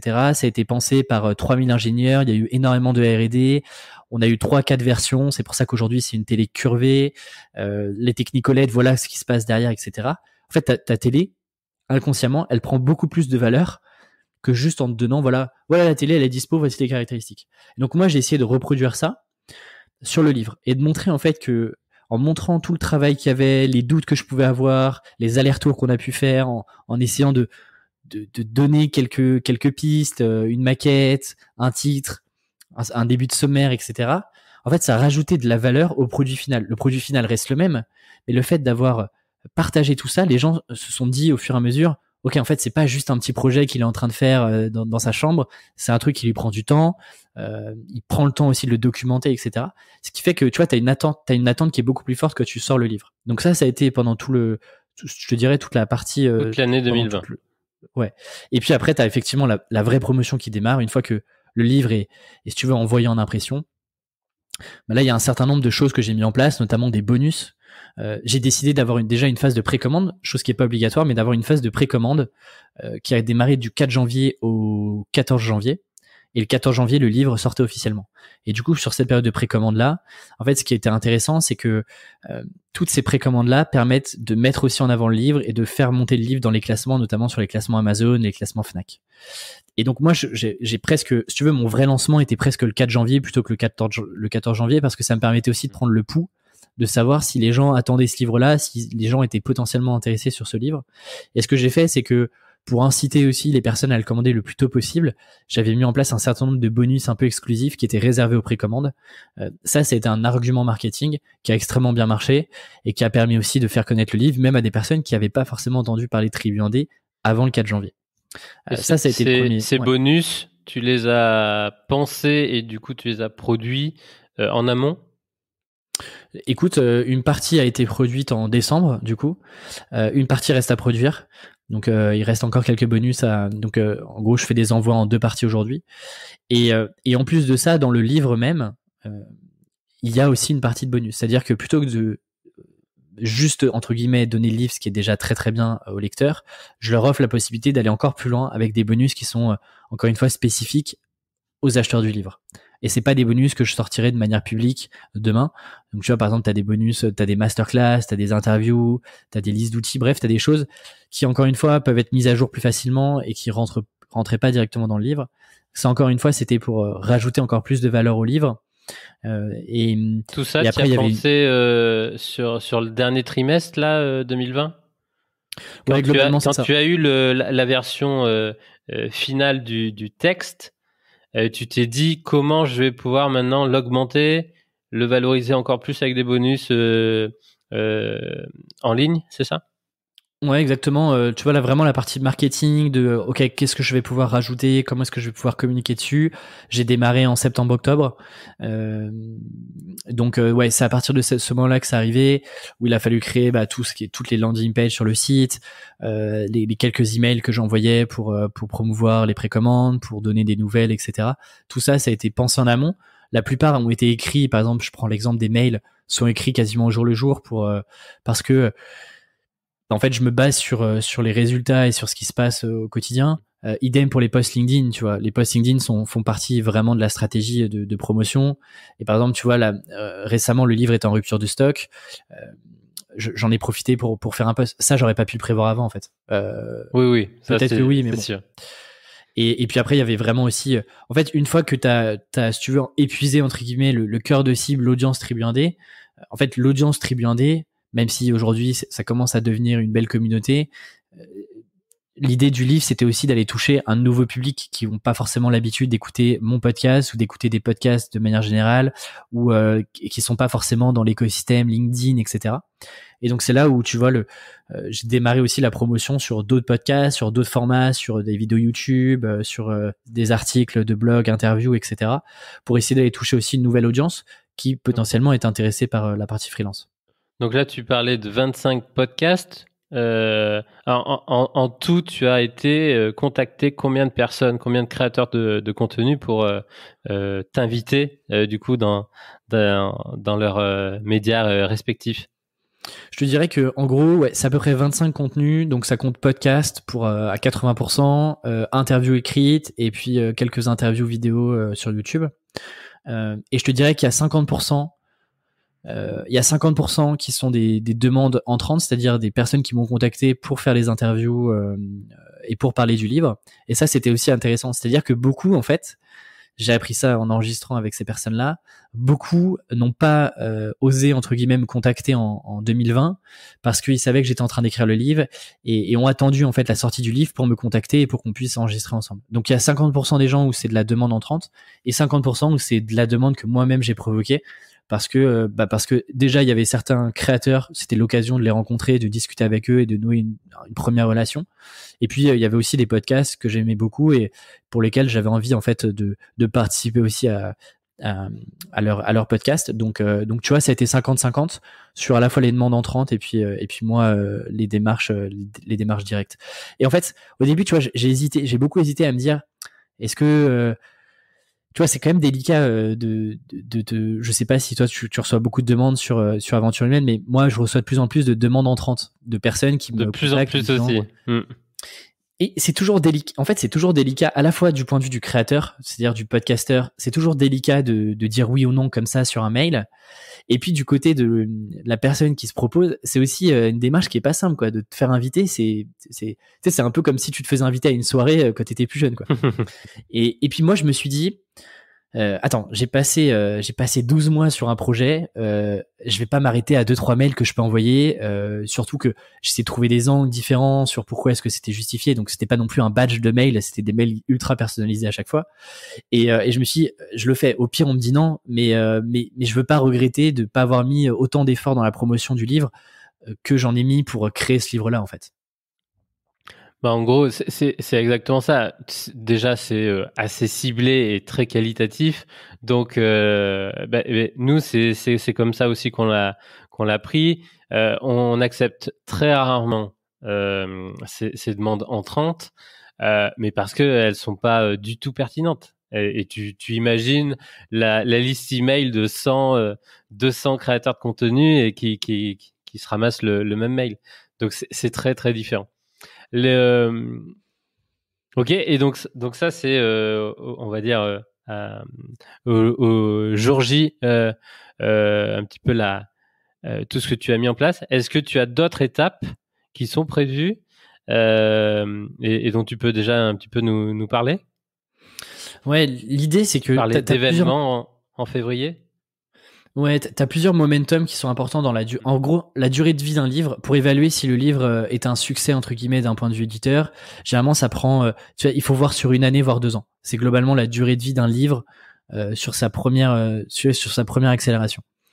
Donc forcément, tu vois, le lancement, c'est-à-dire les premières semaines de lancement sont hyper importantes et stratégiques. Donc globalement, moi, tout le mois de janvier, c'est un peu un mois stratégique. Bon, manque de chance, il est un peu en rupture de stock en ce moment, mais mine de rien, tu vois, même sur un événement comme ça qui était imprévu et qui quand même est un peu incompréhensible sur un livre aussi niché, c'est un bon moyen, c'est un bon élément de marketing pour rebondir dessus. Et puis ça crée une sorte d'un peu de marketing de rareté parce que les gens qui ont reçu le livre sont très contents de le partager sur LinkedIn, Twitter, Instagram. Et derrière, moi, je reçois souvent des messages de « Et moi, mon livre, il est toujours pas arrivé. » Donc, et d'ailleurs, tu l'as vu sur le Bon Coin? Ouais. Alors, c'est intéressant sur cette histoire-là. Et là, en février, l'idée, c'est que tu as une grosse accélération. Ensuite, forcément, ça va redescendre. Et donc, moi, je vais essayer d'avoir des momentum dans l'année qui vont me permettre de refaire des pics de promotion et de vente. Et typiquement, en février, on co-crée un événement avec Shine, qui est le partenaire de Tribu Indé. Et on va créer 4 jours de micro-conférences. Donc encore une fois, tu vois, positionnement, tout ce que j'ai raconté sur le podcast et sur le livre, et ben je le pense aussi sur l'événement. Je me dis qu'il y a beaucoup de webinaires aujourd'hui, des webinaires qui font 1 heure, 1 heure et demie, qui sont très bien, mais parfois il y a un petit peu de blabla, on sait pas trop à quoi s'attendre. Et quand tu es indépendant, en fait, t'as pas le temps de passer 3-4 heures de webinaire par jour, même sur une semaine qui est dédiée à ton apprentissage, il y a quand même, il faut faire tourner un peu la boutique. Et donc là, je me suis dit, on va prendre le contre-pied, on va prendre 1 heure de conférence sur 4 jours, donc 4 heures de conférence au total. Et dans cette heure de conférence, on va avoir 3 micro-conférences de 15 minutes avec 3 créateurs / 3 indépendants différents. Avec, tu vois, une idée forte, un concept. Et donc, ça va être des micro-conférences de 10-15 minutes avec d'autres indépendants, des créateurs. Pour créer ça, on a appelé ça les breaks indés. Là, t'as vraiment une exclue parce qu'on n'en a pas encore parlé. Mais du coup, ça, c'est l'idée. c'est l'idée tu vois, de recréer aussi un autre type de contenu, notamment sur Tribu Indé, et puis de permettre aussi de faire connaître le livre à une plus grosse audience qui dépasse l'audience Tribu Indé. Et puis au fur et à mesure, selon comment va évoluer cette crise et ce Covid-là, il y a quelques projets qui sont prévus pour cet été aussi, et puis des plus gros projets qui arriveront au semestre 2. L'idée, c'est que moi, je pense vraiment, tu vois, en cercle concentrique. C'est-à-dire que je me dis, il y a mon business de freelance, il y a Tribu Indé autour, et qu'est-ce que je peux venir agréger à l'existant qui va pouvoir nourrir en fait tout ce que je fais ailleurs. L'idée, c'est pas de faire un truc complètement différent, mais plutôt de capitaliser sur ce qui existe et de faire un peu grossir, tu vois, la boule de neige. C'est vraiment comme ça que je le pense, et c'est pour ça que tu vois une cohérence entre chaque élément. Pour que, en fait, in fine, t'as presque un micro-écosystème dans Tribu Indé même avec différents contenus. Et certains suivent par exemple que Instagram, certains ne suivent que la newsletter, d'autres que le podcast. Et en fait, ça marche comme ça. C'est-à-dire que ça marche aussi comme ça parce que chaque contenu, chaque brique est à la fois indépendante et complète très très bien ce qu'il y a autour et les autres briques existantes de Tribu Indé. C'est vraiment l'effet cumulé, c'est vraiment l'effet boule de neige. Tu as plein d'effets de levier grâce à ça. Et en fait, c'est la réflexion que je me suis faite là à l'instant. Alors évidemment, tu es freelance, mais en fait, tu prends quand même on va dire l'effet de levier de l'entrepreneur qui sont ses employés, les collaborateurs. En fait, toi, tu as transformé les collaborateurs de l'entrepreneur par tous tes contenus et tous tes side projects qui sont hyper alignés, hyper pertinents et qui font en fait vraiment cette masse. C'est pas une masse salariale, c'est une masse de contenu. Tu agrèges un petit peu tout ça et c'est très très malin et très très pertinent. C'est ce que moi j'appelle le capital social. En fait, le capital social, c'est quoi ? C'est une audience que tu multiplies par ce que moi j'appelle des contenus intemporels. Et en fait, ce capital social, c'est mon actif personnel. C'est mon actif sur Internet aujourd'hui. Et quels que soient les projets demain, même si je fais autre chose, je pourrais aussi me baser là-dessus. Et ça fait partie de mon expérience, ça fait partie de mes actifs immatériels. Et donc, effectivement, je le pense comme ça. Mais c'est intéressant ce que tu dis sur la vision un peu entrepreneur freelance. Tu vois, le freelancing, moi, c'est un plaisir énorme d'accompagner mes clients et c'est un kiff d'être freelance, vraiment. Et donc, j'ai envie de garder cette, tu vois, cette proximité que j'ai avec mes clients, de travailler sur des missions, etc. En revanche, effectivement, quand je vois la tendance que prend Tribu Indé, je me dis, il y a encore une fois, tu vois, il y a une intuition qui me dit, je peux porter un peu plus haut Tribu Indé, je peux accélérer encore plus avec le projet. Et donc, tu vois, par exemple, là, sur 2021, je vais plutôt passer 80% sur Tribu Indé et 20% en freelance. Moi, j'ai encore vraiment envie de garder le plus longtemps possible des missions en freelance parce que j'adore ça. Mais je me dis qu'il y a un truc à faire avec Tribu Indé, de le porter un peu plus loin, de trouver un vrai business model derrière Tribu Indé. Et donc, tu vois, je commence à cumuler les casquettes un peu plus entrepreneur avec Tribu Indé, où je commence à travailler aussi avec d'autres freelances sur le projet, notamment Victoria, je sais pas si elle écoutera l'épisode, mais qui travaille avec moi sur la partie marketing, qui va commencer notamment, et puis la partie vraiment freelance avec ma casquette freelance pour mes clients. Donc tu vois, j'aime bien ces sujets-là, mais tu vois, chaque année ça change. L'année dernière c'était 50-50, aujourd'hui j'ai envie de passer plutôt de 80% de mon temps sur Tribu Indé. 2022 sera peut-être différent, mais c'est ça aussi une liberté qui est dingue quand t'es freelance, c'est que tu peux allouer ton temps comme tu veux et tu peux prendre les décisions que tu veux. Personne n'est là pour te dire quoi faire, en fait. Ça, c'est fou. Pour moi, c'est ça la liberté. La liberté, c'est pas le fait de voyager, de faire ce genre de choses, même si c'est très cool de travailler à distance, mais c'est cette liberté d'avoir, de pouvoir entreprendre et de pouvoir tester des projets comme t'en as envie et quand t'en as envie surtout. Tout à fait d'accord avec toi. Avant de passer sur une deuxième partie, j'aimerais revenir avec toi justement sur les plateformes de référencement des freelances. Il y en a énormément. J'ai jamais vraiment, je me suis abonné ou j'ai cherché à travailler avec certaines, mais en fait, moi je travaille on travaille avec des freelances qu'on connaît et qu'on connaît par bouche à oreille, par recommandation. Qu'est-ce que tu en penses ? et comment, pourquoi leur faire confiance, pas leur faire confiance. Quel est ton avis dessus? Tu vas mettre sur un terrain dangereux là. Tu vas mettre sur une pente glissante là, Gaël. Alors comment te faire une bonne réponse? Si tu veux, j'ai travaillé pour une plateforme de freelance, donc je pense que j'ai peut-être pas le meilleur, l'avis le plus objectif possible. Effectivement, c'est un levier d'acquisition pour beaucoup de freelance. Et c'est une réalité, et je pense qu'il faut pas le nier. D'ailleurs, je pense à Joseph Degnaud qui est passé sur le podcast, qui fait de la publicité Facebook. C'est la référence sur la plateforme Malte. C'est la référence en fait. Et 80% de ses missions venaient pendant très longtemps de Malte. Donc effectivement, les plateformes fonctionnent et c'est un levier d'acquisition pour un certain nombre de freelance. En revanche, la problématique que je vois, déjà la réalité des plateformes, elle est pas celle qu'on nous vend partout sur Internet. C'est-à-dire que, si tu veux, c'est un peu la théorie des jeux. Il y a une petite fraction des freelances qui sont référencés sur ces plateformes qui trustent 90% des missions. En tout cas, qui sont... C'est comme Google. C'est comme la première page, les trois premiers résultats Google, quoi.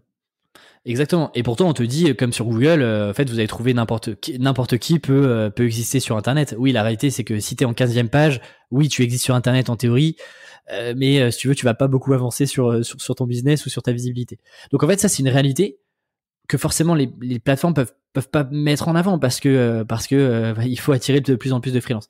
Mais les indépendants qui se référencent sur ces plateformes-là doivent avoir ça en tête parce que parfois, et c'est le risque que je vois souvent, c'est de se dire, ok, je me lance en freelance. Première stratégie, je me référence sur les plateformes de freelance, je m'installe tranquillement sur mon canapé et puis j'attends de recevoir des messages. 90% des cas, ça ne marchera pas, sauf si on est sur quelque chose d'extrêmement niché où il y a très peu de concurrence. Et je pense que c'est pas mal de se référencer sur les plateformes. Moi-même, j'étais référencé pendant longtemps sur des plateformes lorsque j'étais à côté en side project.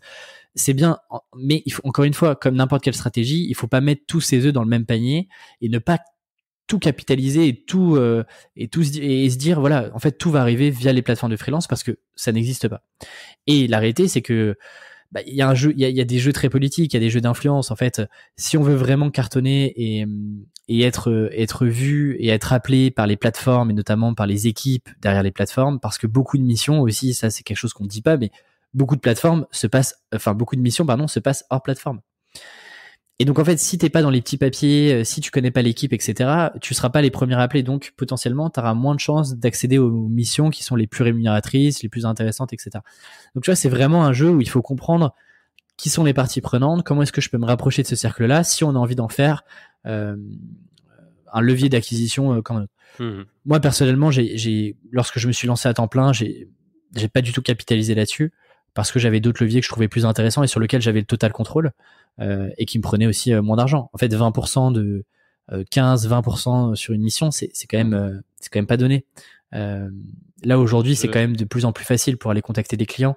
Je pense que tu peux prendre 1 heure pour le faire en fait. Je reviens. Je suis entièrement d'accord avec tout ce que tu viens de dire, et je trouve que tu l'as dit de manière très diplomate. Je crois qu'on a fait un bon petit tour pendant cette heure sur un petit peu du coup toutes ces différences et cet équilibre à trouver et on a compris, je pense aussi ton univers et comment tu vois les choses. J'invite vraiment tout le monde si vous voulez creuser telle ou telle spécialité ou activité d'Alexis.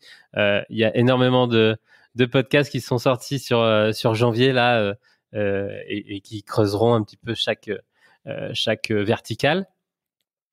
Je t'ai préparé une petite surprise. Je savais vraiment pas. Tu vois, moi, j'ai été embarrassé d'accepter, on va dire. Je me suis dit comment je vais pouvoir sortir du lot et c'était ma peur de ne pas faire la même chose que sur les 20 autres podcasts ou contenus. Donc, je t'ai préparé une petite surprise. J'espère que tu l'as jamais fait. Je pense que tu es en train de devenir un mentor pour beaucoup de freelance. T'es en tout cas, tu prends petit à petit cette place de leader. Et du coup, j'ai devant moi le livre La tribu des mentors de Timothy Ferriss. Qui est derrière moi aussi. Qui est derrière toi, à mon avis. Qui est vraiment aussi un je pense, des grands influenceurs qui a développé, qui a généralisé un petit peu ce statut de freelance, d'indépendant. Alors après, il y a évidemment le mythe de la semaine des 4 heures.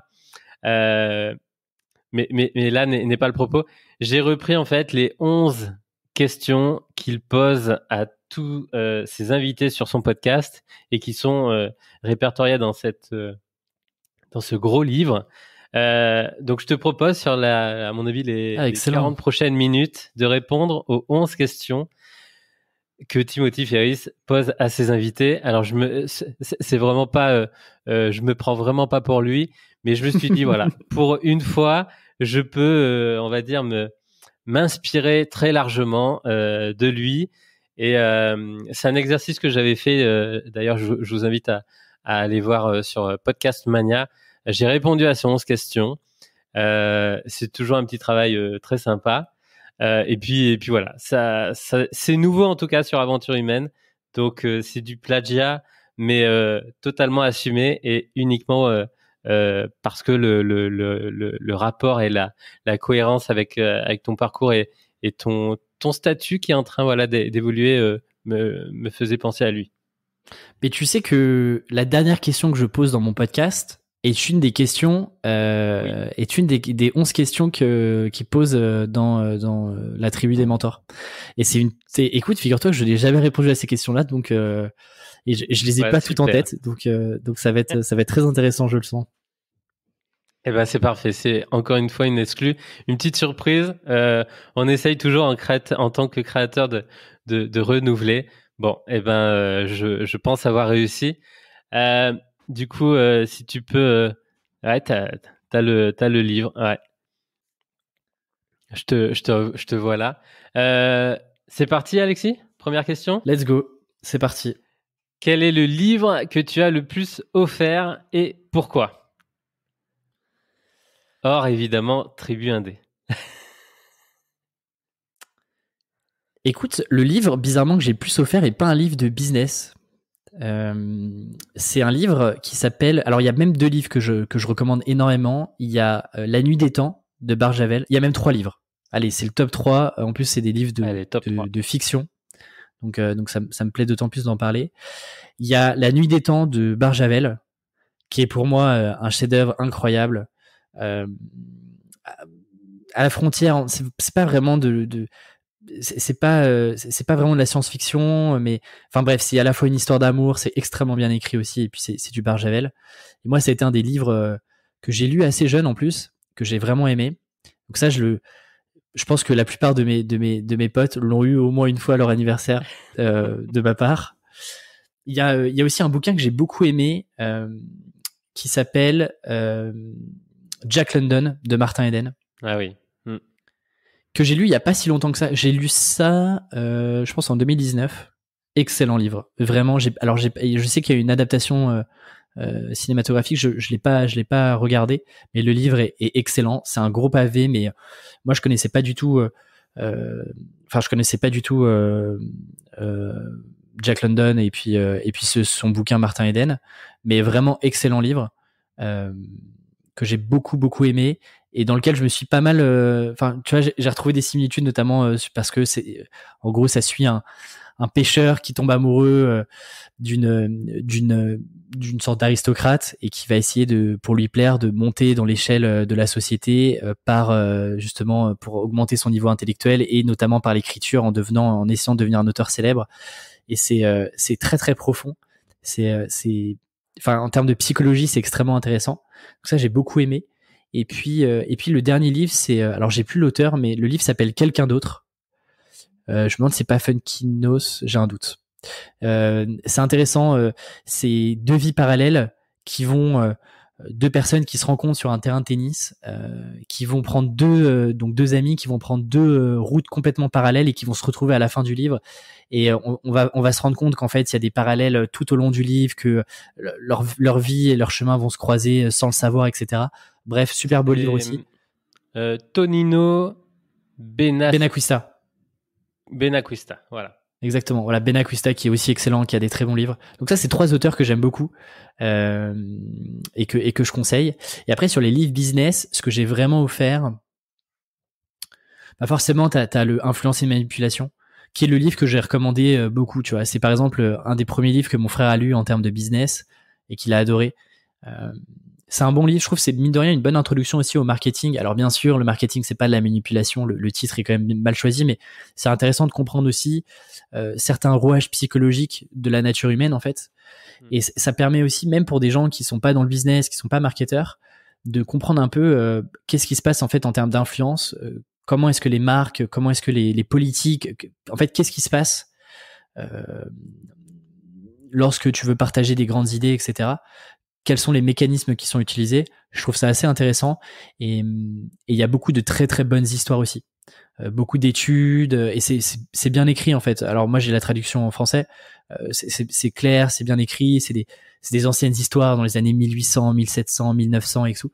Donc ouais, Influence et Manipulation qui est classique. J'ai lu énormément aussi Comment se faire des amis ou Napoléon Hill. Évidemment, c'est en fait, quelle que soit notre activité, on a besoin de se valoriser, de savoir vendre, se vendre, que l'on soit salarié ou pas, ou entrepreneur ou freelance. On a toujours, en tout cas, des périodes de sa vie où il faut du coup valoriser son parcours et ses compétences. Super tour. Deuxième question, quel achat de moins de 100 € a eu l'impact le plus positif sur ta vie assez récemment? On va dire sur les 6 derniers mois.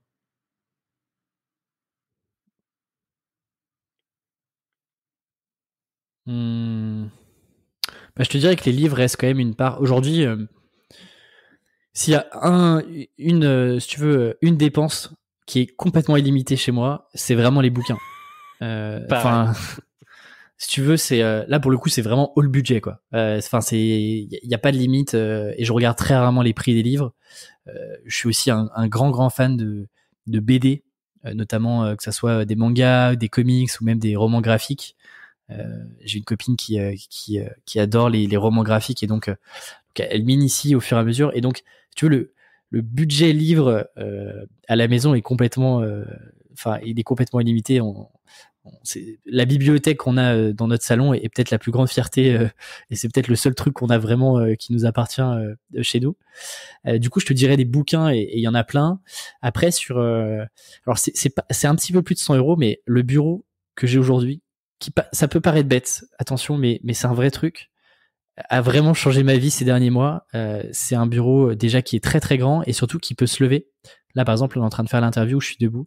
Ça a aussi beaucoup changé la manière dont je travaille la journée et je suis beaucoup moins fatigué en fin de journée, mine de rien, et beaucoup plus dynamique aussi. Pendant la journée, notamment, on connaît tous le petit creux de 14 à 16 qui est un petit peu, qui fait un peu mal. Et moi, tu vois, je sais que tous les jours, de 14 à 16, globalement, je suis debout à mon bureau. Quand je fais des calls ou des interviews, je suis aussi à mon bureau. Et donc, en fait, ça te donne une posture qui est beaucoup plus dynamique. Et ça a changé ma vie. C'est un bureau c'est un bureau Ikea, donc je sais pas combien ça vaut, mais ça vaut pas non plus beaucoup plus cher que 100 €. Je crois que j'ai aussi le même. En fait, là, on a 2 bureaux. Enfin, on a même 3 bureaux avec Laura. Et donc, on a cette position, cette station debout. Donc, je vois bien lequel ça vraiment c'est tu fais référence.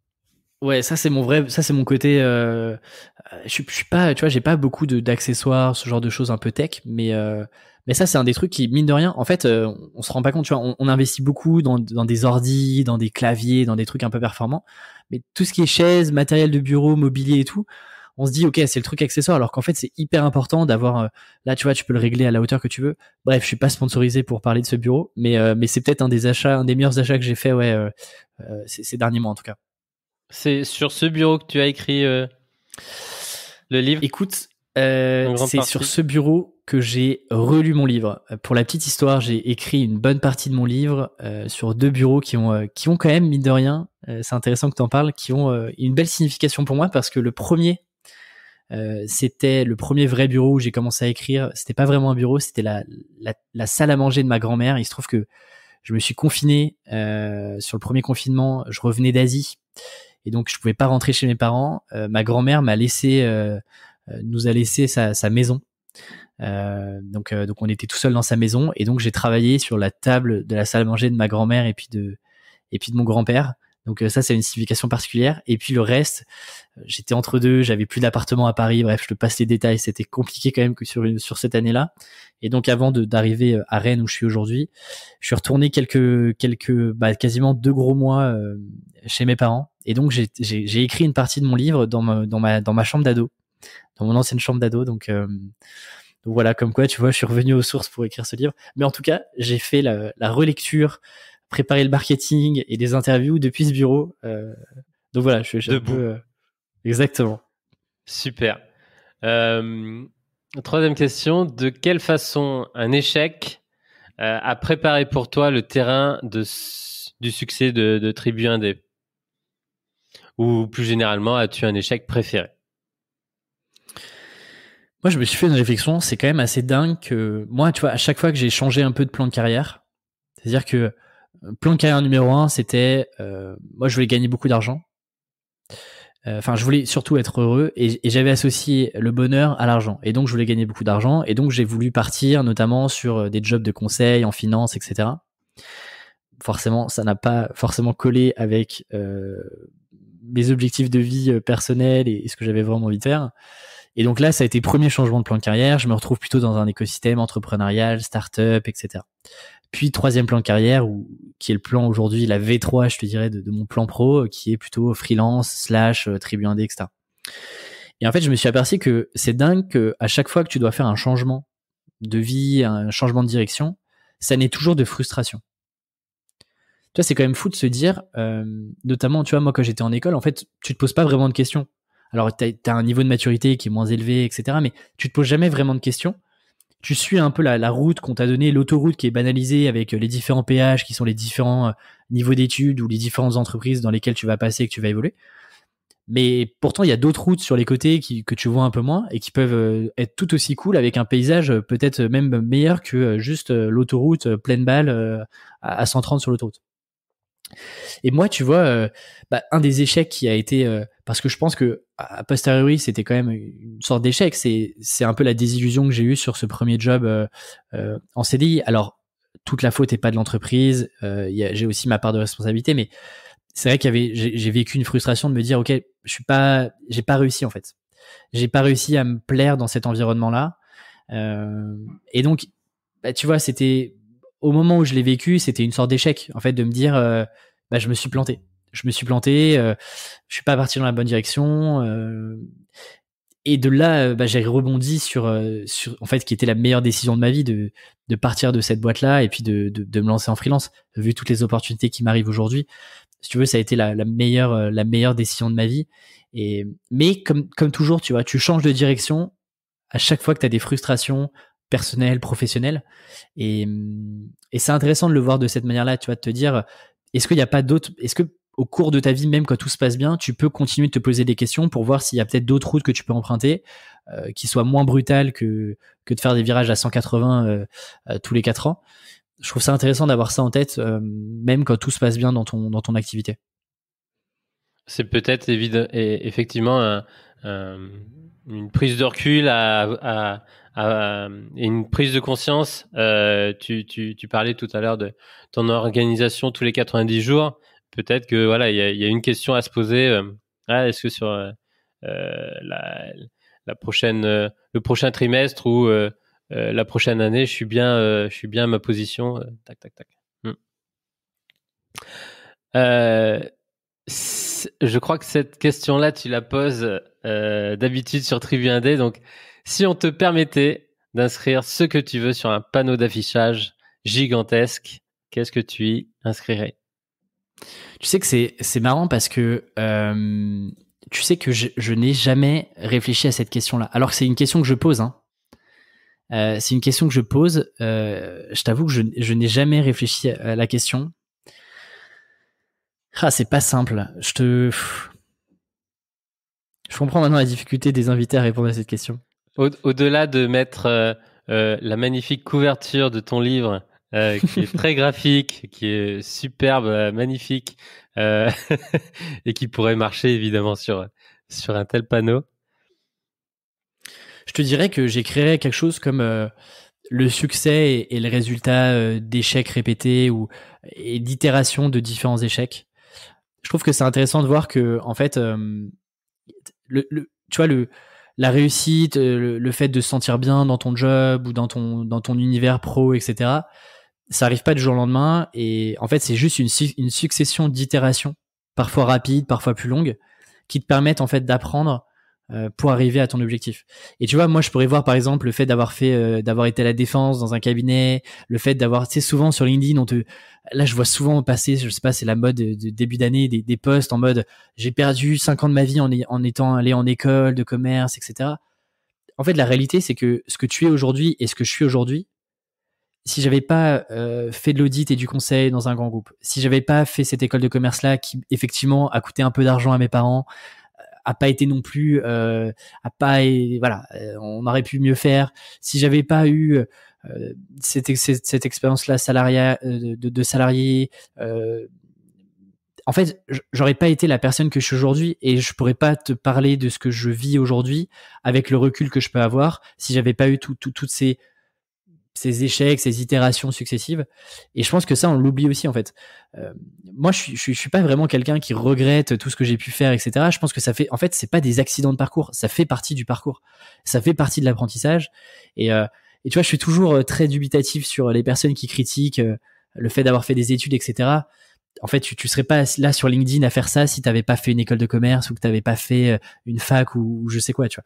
Donc, ouais, je te dirais un truc un peu, c'est encore brouillon, mais plutôt, tu vois, le succès ou ta réussite et la multiplication d'erreurs, d'échecs que t'as pu avoir dans ta vie. Alors, échoue, accepte et vis pleinement, quoi.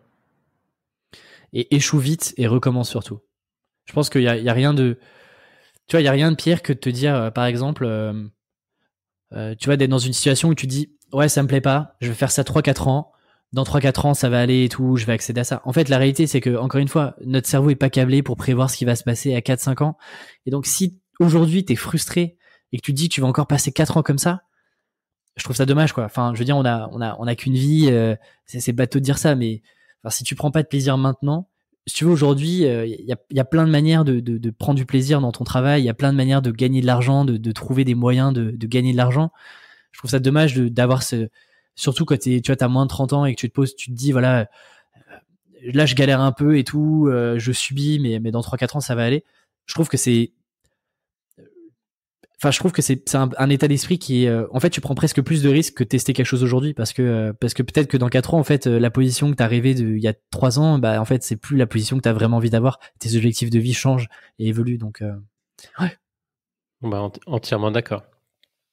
Quel est le meilleur investissement que tu aies jamais fait dans ta vie? Ouais, c'est pas forcément en argent.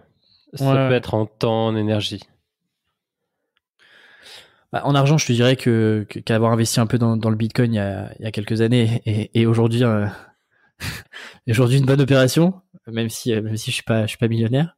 Bah, si tu veux, l'investissement, c'est difficile. Je te dirais que les livres m'ont énormément aidé. En fait, quand je me suis posé des questions, tu vois, quand j'étais à la défense et que je me disais mais qu'est-ce que je vais faire en fait, j'avais bâti le château de cartes et j'avais construit la seconde portion de l'autoroute en fonction de ce que j'étais en train de vivre et de ce que en fait j'avais prévu que ma vie allait devenir. Et en fait, à ce moment-là, là où je me pose beaucoup de questions, je tombe sur des lectures. Je tombe sur des premiers livres business que je commence à lire. Je tombe sur des auteurs, je tombe sur des entrepreneurs, je tombe sur des créateurs, notamment américains. Et tu vois, peut-être que le meilleur investissement que j'ai fait, c'est de me libérer du temps pour justement avoir cette soif d'apprendre, d'aller un peu tirer la pelote et d'aller comprendre voilà, comment ça marche, comment est-ce que certains créateurs gagnent de l'argent, comment est-ce que ces gens-là communiquent, etc. Et je me souviens, tu vois, que je commence à écrire mes premiers articles sur Internet. On était en 2016 sur une plateforme qui s'appelle Medium. Et moi, je me souviens, j'écrivais le soir, comme mes potes, j'étais en école de commerce, mes potes allaient en soirée, allaient dans les bars. Bah moi, en fait, je passais une bonne partie de mon temps à apprendre, à lire, à aller voir des vidéos YouTube complètement inconnues pour essayer de me former, tu vois, de reprendre une sorte de gros bagage sur un sujet qui m'était un peu inconnu. Et qui sortait des grands groupes, des voies royales dont on te parle en école. Et ça, c'est peut-être le meilleur investissement parce que j'aurais peut-être pas ouvert cette boîte de Pandore qui est l'écosystème entrepreneurial, l'indépendance, la création de contenu sur Internet, ce genre de choses. On a fait exactement la même chose. Ah, celle-ci, j'adore. As-tu une petite manie ou une habitude insolite à laquelle tu es particulièrement attaché? Écoute, je suis maniaque sur mon bureau. Je suis extrêmement maniaque sur mon bureau. D'ailleurs, je montre rarement mon bureau en photo sur Instagram ou ailleurs. Mais j'ai une manie, c'est qu'à la fin de mes journées, je réaligne tous mes carnets. J'ai 3 petits objets qui trônent sur mon bureau. J'ai un tee de golf, et j'ai 2 boules anti-stress un peu aimantées et tout sur mon bureau. Ces 3 objets-là sont alignés juste en dessous de mon écran à la fin de chaque journée. Et tous mes carnets, mes feuilles, etc., tout est aligné. En fait, tout est carré en fait sur le bureau à la fin de chaque journée. Et je considère que je finis pas une journée, la journée est pas bien terminée quand je réaligne pas tous ces objets-là pour redémarrer le lendemain. Donc ça, c'est une petite manie que je peux avoir, notamment quand je suis chez moi à mon bureau pour travailler. Je la partage un peu quand j'ai aussi un parcours, on va dire, dans le bâtiment, et je faisais toujours finir les journées en rangeant les chantiers ou le matériel, c'est sûr. Moi, il y a rien de plus stressant. Ça permet que de matin, bien arriver. Ouais. Le matin, t'arrives, c'est clair et net. Sur les 5 dernières années, quel nouveau comportement, état d'esprit, croyance ou discipline a le plus amélioré ta vie?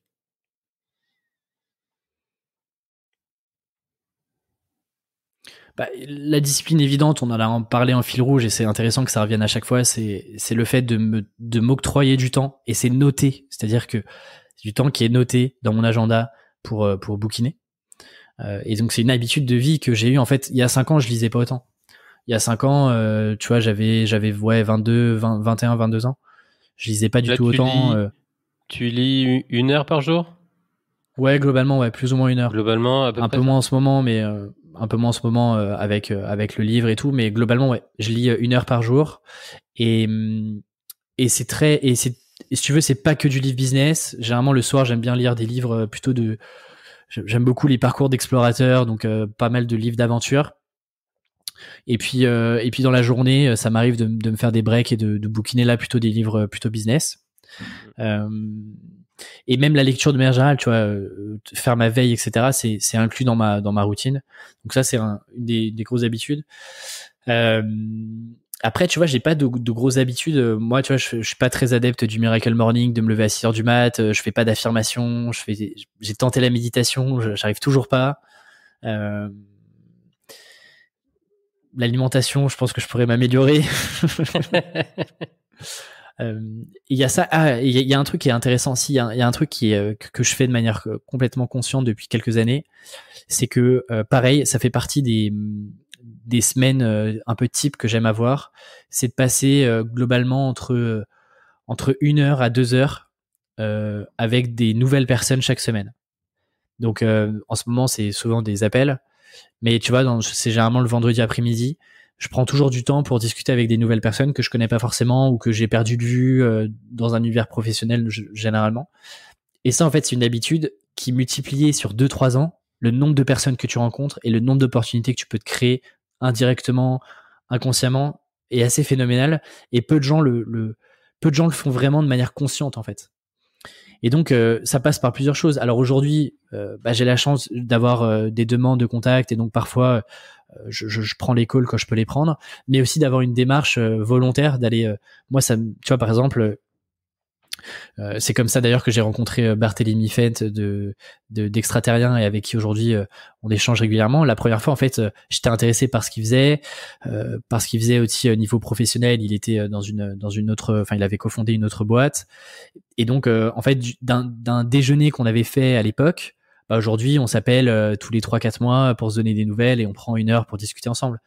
Et donc, de faire ça de manière consciente, ça c'est un truc qui a beaucoup, beaucoup changé aussi parce que, encore une fois, je serais pas là si moi-même j'avais pas eu des mentors entre guillemets, des personnes qui pouvaient m'ouvrir un peu l'esprit sur d'autres sujets que je connaissais pas et qui allaient me permettre d'accélérer mon apprentissage, de me donner de nouvelles idées, etc. Donc ça, c'est une démarche, une habitude que j'ai prise et que je continue de prendre, même si le temps me manque parfois, de vraiment avoir ça de calé dans mes emplois du temps chaque semaine. Je vais juste rebondir du coup sur cette habitude. Moi, c'est tous les jours, j'ai ancré le fait de dérouler le répertoire et à un moment appuyer sur stop et envoyer un message. Ah, c'est excellent ça. Ça me prend littéralement 1 à 2 minutes et en fait, c'est hyper aléatoire et ça permet d'entretenir ce réseau et d'envoyer un petit peu d'attention. C'est totalement gratuit. Et voilà, ça c'est tous les jours. C'est une très bonne idée. Avec mon petit café, c'est paf. Donc encore plus d'accord avec aussi les vendredis, on va dire un peu plus. Là, c'est un échange un peu plus profond et c'est une découverte, donc c'est vraiment génial. Quel conseil donnerais-tu à un étudiant intelligent, motivé, qui s'apprêterait à entrer dans la vie active et quel conseil devrait-il au contraire ignorer? Donc le vrai conseil et le faux conseil. J'ai envie de commencer par le conseil que tu peux ignorer. Ouais. C'est les conseils qui te découragent d'entreprendre les projets que tu as envie de mener. Que ça soit de rentrer dans une boîte, de monter ton propre projet, de partir en voyage pendant 1 an. Je trouve que de te décourager, les personnes qui peuvent te décourager sont les plus mauvaises personnes à côtoyer à ce moment-là. Et c'est pas de leur faute en fait. Il faut bien comprendre que les personnes qui te découragent et qui te disent tu devrais réfléchir, fais attention, etc., c'est pas une mauvaise intention qu'elles ont, parce que généralement elles calquent leur propre peur et leur propre réalité à la réalité de cette personne-là, de cet étudiant-là, qui est pas du tout la même en fait. Et donc si par exemple tu dis à ton facteur que tu te lances en freelance, bah forcément il va te dire tu sais que c'est risqué, parce que ton facteur a le facteur a pas du tout la même réalité que toi, a pas la même approche, a pas le même goût du risque, etc. Donc je dirais, tu vois, c'est bien de les entendre, mais ça veut pas dire de les accepter. C'est-à-dire que les retours que tu peux avoir, les peurs éventuelles, les découragements éventuels, c'est bien de les entendre, mais ça veut pas dire que, enfin, tu vois, je pense qu'il faut vraiment les mettre de côté, notamment que tu te lances sur des choses qui sont nouvelles et qui, par exemple, je pense à ta famille, à d'autres générations que toi, ils ont pas la même réalité, les choses aujourd'hui fonctionnent pas du tout de la même manière qu'il y a 30 ans. Et donc c'est bien les entendre, mais c'est pas forcément à prendre au pied de la lettre à chaque fois. Et le meilleur conseil que je peux donner, c'est en fait tu vois, se poser un maximum de questions au démarrage et de se dire est-ce que c'est vraiment ça que j'ai envie de faire? Est-ce que je suis pas en train de calquer un modèle social, un modèle de reconnaissance externe à mon propre parcours? Et en fait, c'est ce qui s'est passé pour moi. Et je me suis pas posé cette question-là, mais faire du conseil et être consultant, c'est un truc qui fait bien. C'est un truc qui est rassurant pour tout le monde. Les gens comprennent plus ou moins ce que tu fais quand t'es consultant, tu gagnes bien ta vie, etc. C'est un marqueur social qui est extrêmement intéressant. En revanche, en termes d'épanouissement personnel, je me suis rendu vite compte que ça n'allait pas. Et donc, je pense que c'est important de se dire, ok, on nous montre aussi des chemins et des voies à l'école et ailleurs. Est-ce que c'est vraiment des chemins qu'on a envie de prendre à titre personnel si on met de côté l'environnement extérieur? Et puis la deuxième chose, c'est que c'est ok de se tromper. Moi, je me suis trompé plein de fois. Je me suis trompé en allant en conseil, je me suis trompé en allant dans certaines startups. J'en suis pas mort en fait. Et j'ai pas perdu 3 à 4 ans. J'ai appris, dans tous les cas, j'ai appris des choses qui me servent aujourd'hui. Et ça, je pense que c'est intéressant de l'avoir en tête et de se dire, par exemple, si tu vois, tu viens de quitter tes études et tu te lances dans une boîte et ça fait 1 an et demi et en fait, ça te plaît pas, etc. T'as 2 manières de faire. Soit tu te dis, ouais, mais j'ai quand même fait une école de commerce ou j'ai quand même fait des études, c'est pas normal que ça me plaise pas, je vais quand même me laisser encore 1 an. Mais du coup, est-ce que en vrai, tu sais dès le démarrage que 1 an plus tard, rien n'aura changé? Ou alors tu te dis, ok, en fait, j'ai fait 1 an et demi, peut-être que, ok, je me suis trompé, c'est ok, mais qu'est-ce que je peux faire comment je peux faire effet de levier sur cette expérience-là pour faire autre chose et me relancer sur autre chose, de pas avoir peur de, parce que t'as fait telle étude, etc., te dire, est-ce que je peux pas me relancer sur autre chose? On a cette peur-là, notamment que tu démarres, de dire ouais, mais j'ai pas assez de temps, je me suis pas laissé assez de temps, etc. Après, on va penser que je suis un peu capricieux, que je veux en faire qu'à ma tête, que en fait, on parle de ta propre vie, on parle pas de la vie des autres qui sont en train de calquer un modèle. Et donc, moi, je dirais de t'écouter le plus vite possible et de pas attendre 5, 6, 7 ans, 10 ans. Aujourd'hui, pourquoi il y a autant de reconversions à 50 ans? Parce qu'en fait, pendant 30 ans, les gens se sont pas écoutés. Les gens se sont pas écoutés, ils se sont dit à 50 ans, mais qu'est-ce que je suis en train de faire, quoi? Il me reste 10, 15 ans de vie pro, et c'est maintenant qu'il faut changer. C'est dommage d'attendre 30 ans si on peut, dès le démarrage, faire des choix et de réessayer, en fait, faire plein d'essais, d'itérations successives. Je trouve que c'est ça qui fait la richesse d'un parcours, et ça veut pas dire que t'es instable, que tu changes tout le temps de boîte, que c'est un mauvais marqueur pour les entreprises. Rien à voir. Les entreprises, jamais te diront vous êtes instable à avoir changé 3 fois de boîte en 4 ans. Enfin, je veux dire, pas du tout, quoi. 100% validé. Là, c'est une question qui est peut-être un peu redondante et tu as déjà fait un peu le tour. On va synthétiser. Quels sont les mauvais conseils que tu entends souvent donner dans ton domaine d'expertise? Tu vois, un des mauvais conseils qu'on entend souvent quand on se lance en freelance, c'est de créer du contenu. C'est de faire du contenu, de lancer un blog, de faire de ce qu'on appelle de l'inbound marketing. Franchement, je pense que c'est un mauvais conseil au démarrage. C'est pas le premier conseil. À mon avis, c'est pas la première action qu'il faut faire. Ça veut pas dire qu'il faut pas le faire. La preuve, c'est que je l'ai fait pour Tribuandé 3 mois après. Mais ça doit pas être l'action primordiale de démarrage. Et encore une fois, il faut pas miser là-dessus tout le temps et mettre tous ses œufs là-dedans, parce que le marketing de manière générale, la création de contenu, c'est quelque chose qu'on maîtrise pas toujours. On maîtrise pas l'audience, on maîtrise pas comment les gens vont le percevoir, si les gens vont consommer le contenu, etc. Donc ça, c'est pas un mauvais conseil, mais c'est pas par là qu'il faut commencer. Et pourtant, c'est une idée un peu préconçue qu'on a, parce que quand on voit des freelances qui ont quelques années d'expérience qui créent du contenu, on se dit, s'ils créent du contenu, ils devaient créer du contenu déjà quand ils se sont lancés. Alors que c'est pas vraiment le cas souvent dans la plupart des cas. Et notre échange me fait vraiment passer par toutes les étapes que j'ai traversées aussi, et c'est assez drôle. Et évidemment, j'ai pas du tout créé de contenu sur les 2-3 premières années.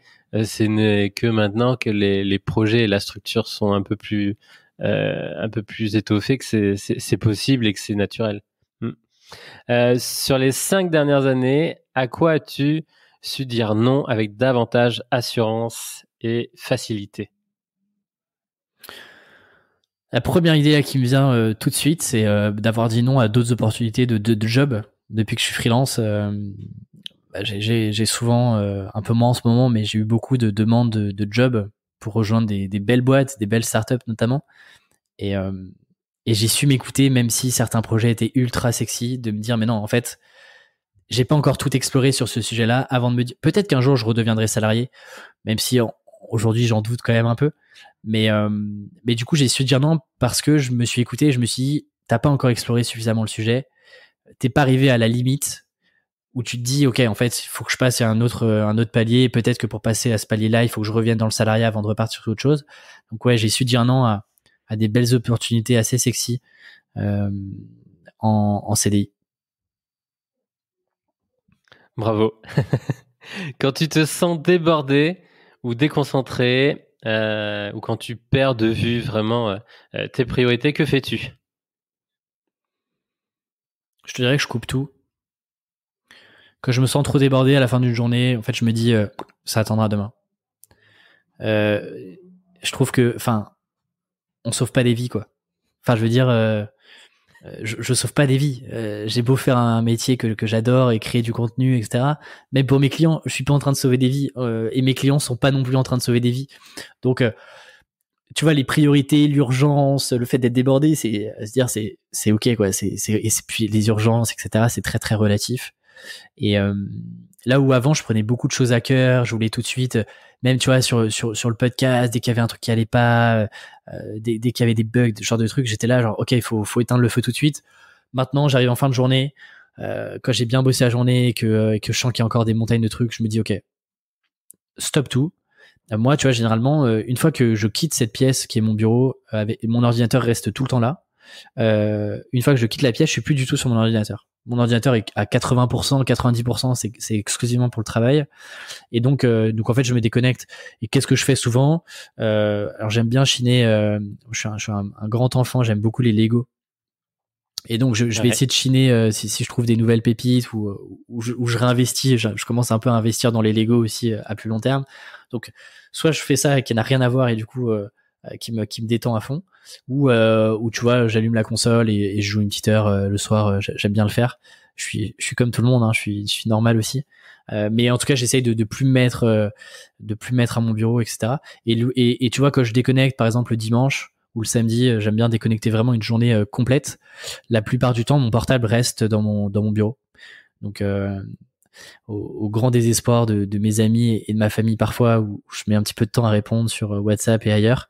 Mais j'essaye de, tu vois, quand je déconnecte, pour le coup, j'ai du mal à déconnecter, mais quand je déconnecte, je déconnecte vraiment, quoi. Je suis pas un truc à moitié où je continue d'être sur Insta, de checker les mails, etc. Je déconnecte et je fais vraiment autre chose. Donc il y en a pas, je déconnecte pas autant que j'aimerais en termes de périodicité, mais quand je déconnecte. Et ben on a fait le tour des 11 questions. C'était un super exercice, j'ai adoré. Elles sont quand même très très pertinentes. Ces questions, c'était parfait. Je vais en ajouter 3 qu'on a l'habitude que j'ai l'habitude de poser sur Aventure Humaine.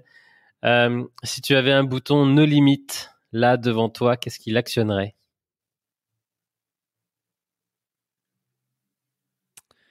Si j'avais No Limit, je pense que je m'entourais d'une équipe sur Tribu 1D. En fait, le bouton actionnerait un peu plus d'argent et un peu plus d'argent à investir pour le coup, pour aller plus vite et pour lancer d'autres projets un peu fous que je peux avoir qui demandent un peu plus d'argent que ce que je peux avoir aujourd'hui. Et donc je pense que ouais, ça actionnerait ce bouton-là qui me permettrait d'accélérer sur Tribu 1D pour en faire un projet plus collectif et qui me permettrait par exemple d'avoir un deuxième pied-à-terre à l'étranger. Ça c'est un objectif, tu vois, à 5-6 ans, j'aimerais bien avoir une sorte de camp de base en France, mais aussi un camp de base à l'étranger, potentiellement en Asie, parce que c'est un continent que j'aime beaucoup, d'avoir un camp de base, tu vois, d'avoir une maison ou bref, un lieu où je peux aller 6 mois dans l'année ou plusieurs fois dans l'année. Voilà ce que ça activerait. Je te dirais que en vrai, l'argent reste le carburant de beaucoup de choses. L'argent rend pas heureux, mais le carburant de pas mal de projets, et donc ça activerait une sorte de grosse enveloppe illimitée de budget qui me permettrait de faire ces différents projets. Super. On voit quand même le focus pour Tribu 1D, donc c'est très très chouette. Justement, ça fait une petite transition aussi toute naturelle. Peut-être, quel voyage ou culture aimerais-tu découvrir ou redécouvrir? Moi, je suis vraiment tombé amoureux de la culture balinaise. J'y suis allé plusieurs fois. Il faut savoir que l'Indonésie et musulmane, et que Bali reste encore le dernier fief en Indonésie qui est hindouiste / bouddhiste. Et c'est extrêmement intéressant moi j'ai beaucoup aimé cette culture-là. Moi j'aimerais bien découvrir la culture latine en Amérique latine. C'est une culture que je connais pas du tout. Parce que j'y suis jamais allé, et typiquement tu vois j'aimerais bien me faire un petit tour de l'Amérique latine pour un peu découvrir les cultures là-bas, parce que encore une fois je les connais pas, et je pense que c'est extrêmement riche, et toutes les personnes qui ont découvert ces cultures-là en sont tombés amoureux et veulent y retourner, donc je me dis qu'il y a sûrement des trucs très très chouettes à les découvrir. Et puis il y a le côté histoire aussi qui est extrêmement intéressant, que j'aime beaucoup, donc ouais, c'est une culture pour le coup, plutôt que de redécouvrir ce que je connais déjà, j'aimerais bien aller là-bas. Je sais pas si toi tu connais un petit peu ce coin-là ou pas. Amérique du Sud, je connais le Panama. J'ai fait j'ai fait un projet là-bas, un accompagnement, et Laura connaît bien. Elle a débuté son tour du monde par Brésil, Argentine, Chili, Patagonie. Donc elle connaît bien. Et du coup, si le bouton No Limit est vraiment No Limit, ça te ferait un 3e lieu sur le continent sud-américain, du coup. Si tu veux, si j'étais vraiment no limit, je pense que ça va pas plaire à certains, j'avoue, mais ce serait d'avoir, tu vois, un spot un peu aux 4 coins du monde, et d'avoir une sorte de jet, attention, un jet écologique avec un carburant vraiment vert, pour pouvoir amener un peu tous les copains à droite à gauche, et de voyager pas solo, parce que je trouve ça un peu ennuyant, mais de faire profiter de ça à pas mal de potes, d'amis, et ouais, tu vois, d'avoir des camps de base et tout, moi c'est un truc, ça me ferait super plaisir, quoi. Je trouve ça, moi c'est redynamisant de changer de cadre aussi, tu vois. Je suis content là d'être à Rennes depuis quelques mois. Moi j'aime bien changer de cadre. Là j'ai prévu de partir normalement aux Canaries dans les prochaines semaines. J'aime bien changer de cadre. Je trouve que ça me donne, en fait ça m'énergise. Ça me donne une nouvelle énergie, une nouvelle envie, un peu plus de motifs, plutôt que ça me permet de casser aussi un peu une certaine routine que tu peux avoir, surtout en ce moment. Donc ouais. Voilà ce que je ferais vraiment en no limit. Ça me fait penser justement à. Je m'étais posé la question à un moment si j'allais pas rejoindre. Je sais pas si t'avais vu passer ça, des projets de collectifs d'indépendants freelance qui voyagent mois après mois ensemble, et qui pendant 1 an, en fait, tu as toute la logistique qui est déjà pensée. Et je m'étais posé la question si pendant 1 an, j'allais pas faire ça à une époque où j'étais vraiment solo. J'avais pas d'attache, et je me suis dit, en fait, pendant 1 an, tu fais 11 ou 12 pays. T'es avec ta tribu de 40, 50 gugus. Et tu profites et tu découvres et tu bosses à fond, mais en même temps, ça serait. Tu t'es posé la question à un moment où tu l'as vu ça? Ouais, je souris. Écoute, ça fait partie potentiellement des axes de développement. On appellerait ça tribu nomade. Et puis ça verra le jour en 2022. Ah là, génial. Que de pépites dans cet épisode, j'adore. Dernière question. Quelle est ta plus grande peur? Ça, là, je peux te répondre assez facilement par rapport à quelques questions challengeantes de Tim Ferriss, parce que c'est une réflexion que j'ai beaucoup eue quand je me suis posé la question de me lancer vraiment en indépendant. La plus grande peur que j'ai et que je continue d'avoir, c'est la peur de regretter un jour et d'être passé à côté de quelque chose. C'est un truc qui est vraiment presque viscéral, mais moi, ma plus grande peur, c'est de me dire à 60, 70 ans, tu vois, putain, j'ai oublié de faire ça, quoi. En fait, ce truc-là, j'aurais dû le tester, j'aurais dû le tenter, je l'ai pas fait, et aujourd'hui, en fait, je suis comme un con, quoi. Je peux plus le faire. Et ça, c'est un truc où ça me fait vraiment, vraiment flipper. Et c'est pour ça que, tu vois, je m'impose aucune limite. Si demain, en fait, le podcast, je suis arrivé au bout du projet et que j'ai envie de faire autre chose, complètement random, en fait, je pense que je le ferai vraiment. J'aurais pas tu vois, j'aurais pas de culpabilité de me dire, ouais, mais le podcast fonctionne bien, etc. Je pense que je trouverai une manière de faire autre chose.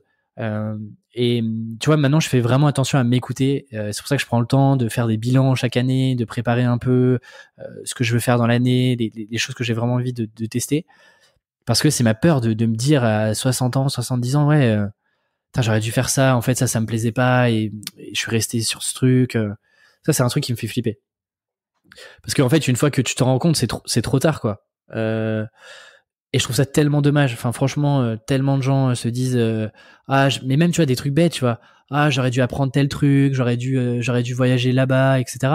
Si t'as les moyens, t'as les compétences, et bref, tu peux le faire. Bien sûr, il y a des factures externes où il y a des choses que tu peux peut-être pas faire, etc. Mais quand t'as la possibilité de le faire, je trouve qu'il faut, moi, j'ai pas envie de passer à côté de quelque chose, et ça, c'est peut-être ma plus grande peur, ouais. Super. Merci beaucoup, Alexis. Je pense qu'on a fait un super tour. Bientôt 2 heures de podcast. On a compris que tu étais très organisé. On a compris que tu étais bien aligné, bien dans tes baskets. On a compris qu'il y avait une marge de progression incroyable et plein de projets qui vont débouler. Et on adore ça sur Aventure Humaine. Où est-ce que on envoie un petit peu tout le monde? On a compris Insta, LinkedIn, newsletter, et puis le super site peut-être. Vraiment, c'est peut-être la porte d'entrée. Super nouveau site avec ta petite tête qu'on voit un peu partout.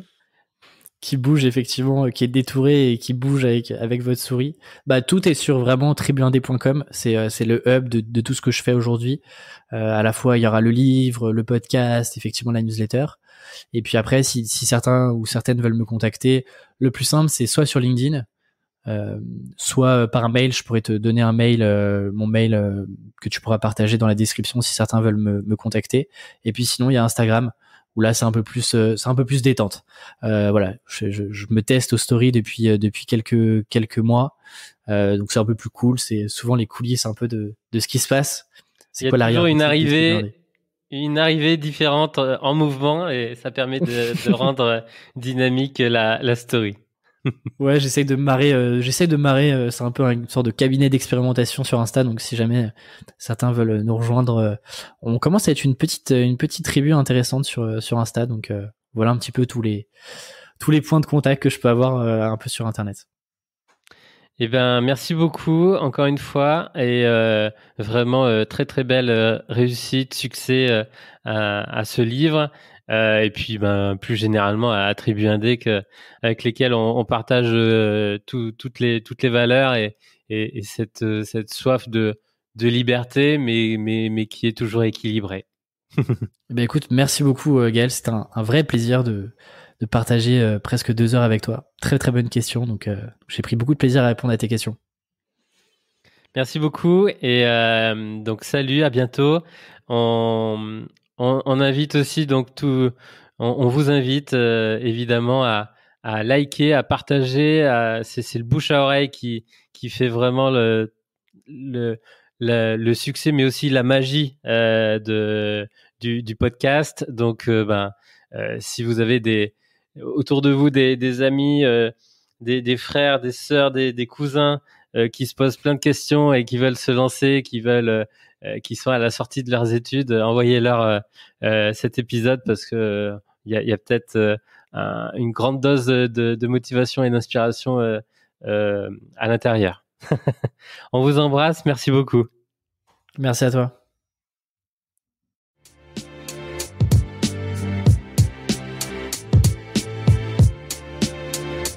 Merci d'avoir écouté un nouvel épisode d'Aventure Humaine. Partage-le, note-le 5 étoiles et commente-le sur Apple Podcast. Ça nous permet de vraiment progresser dans les classements.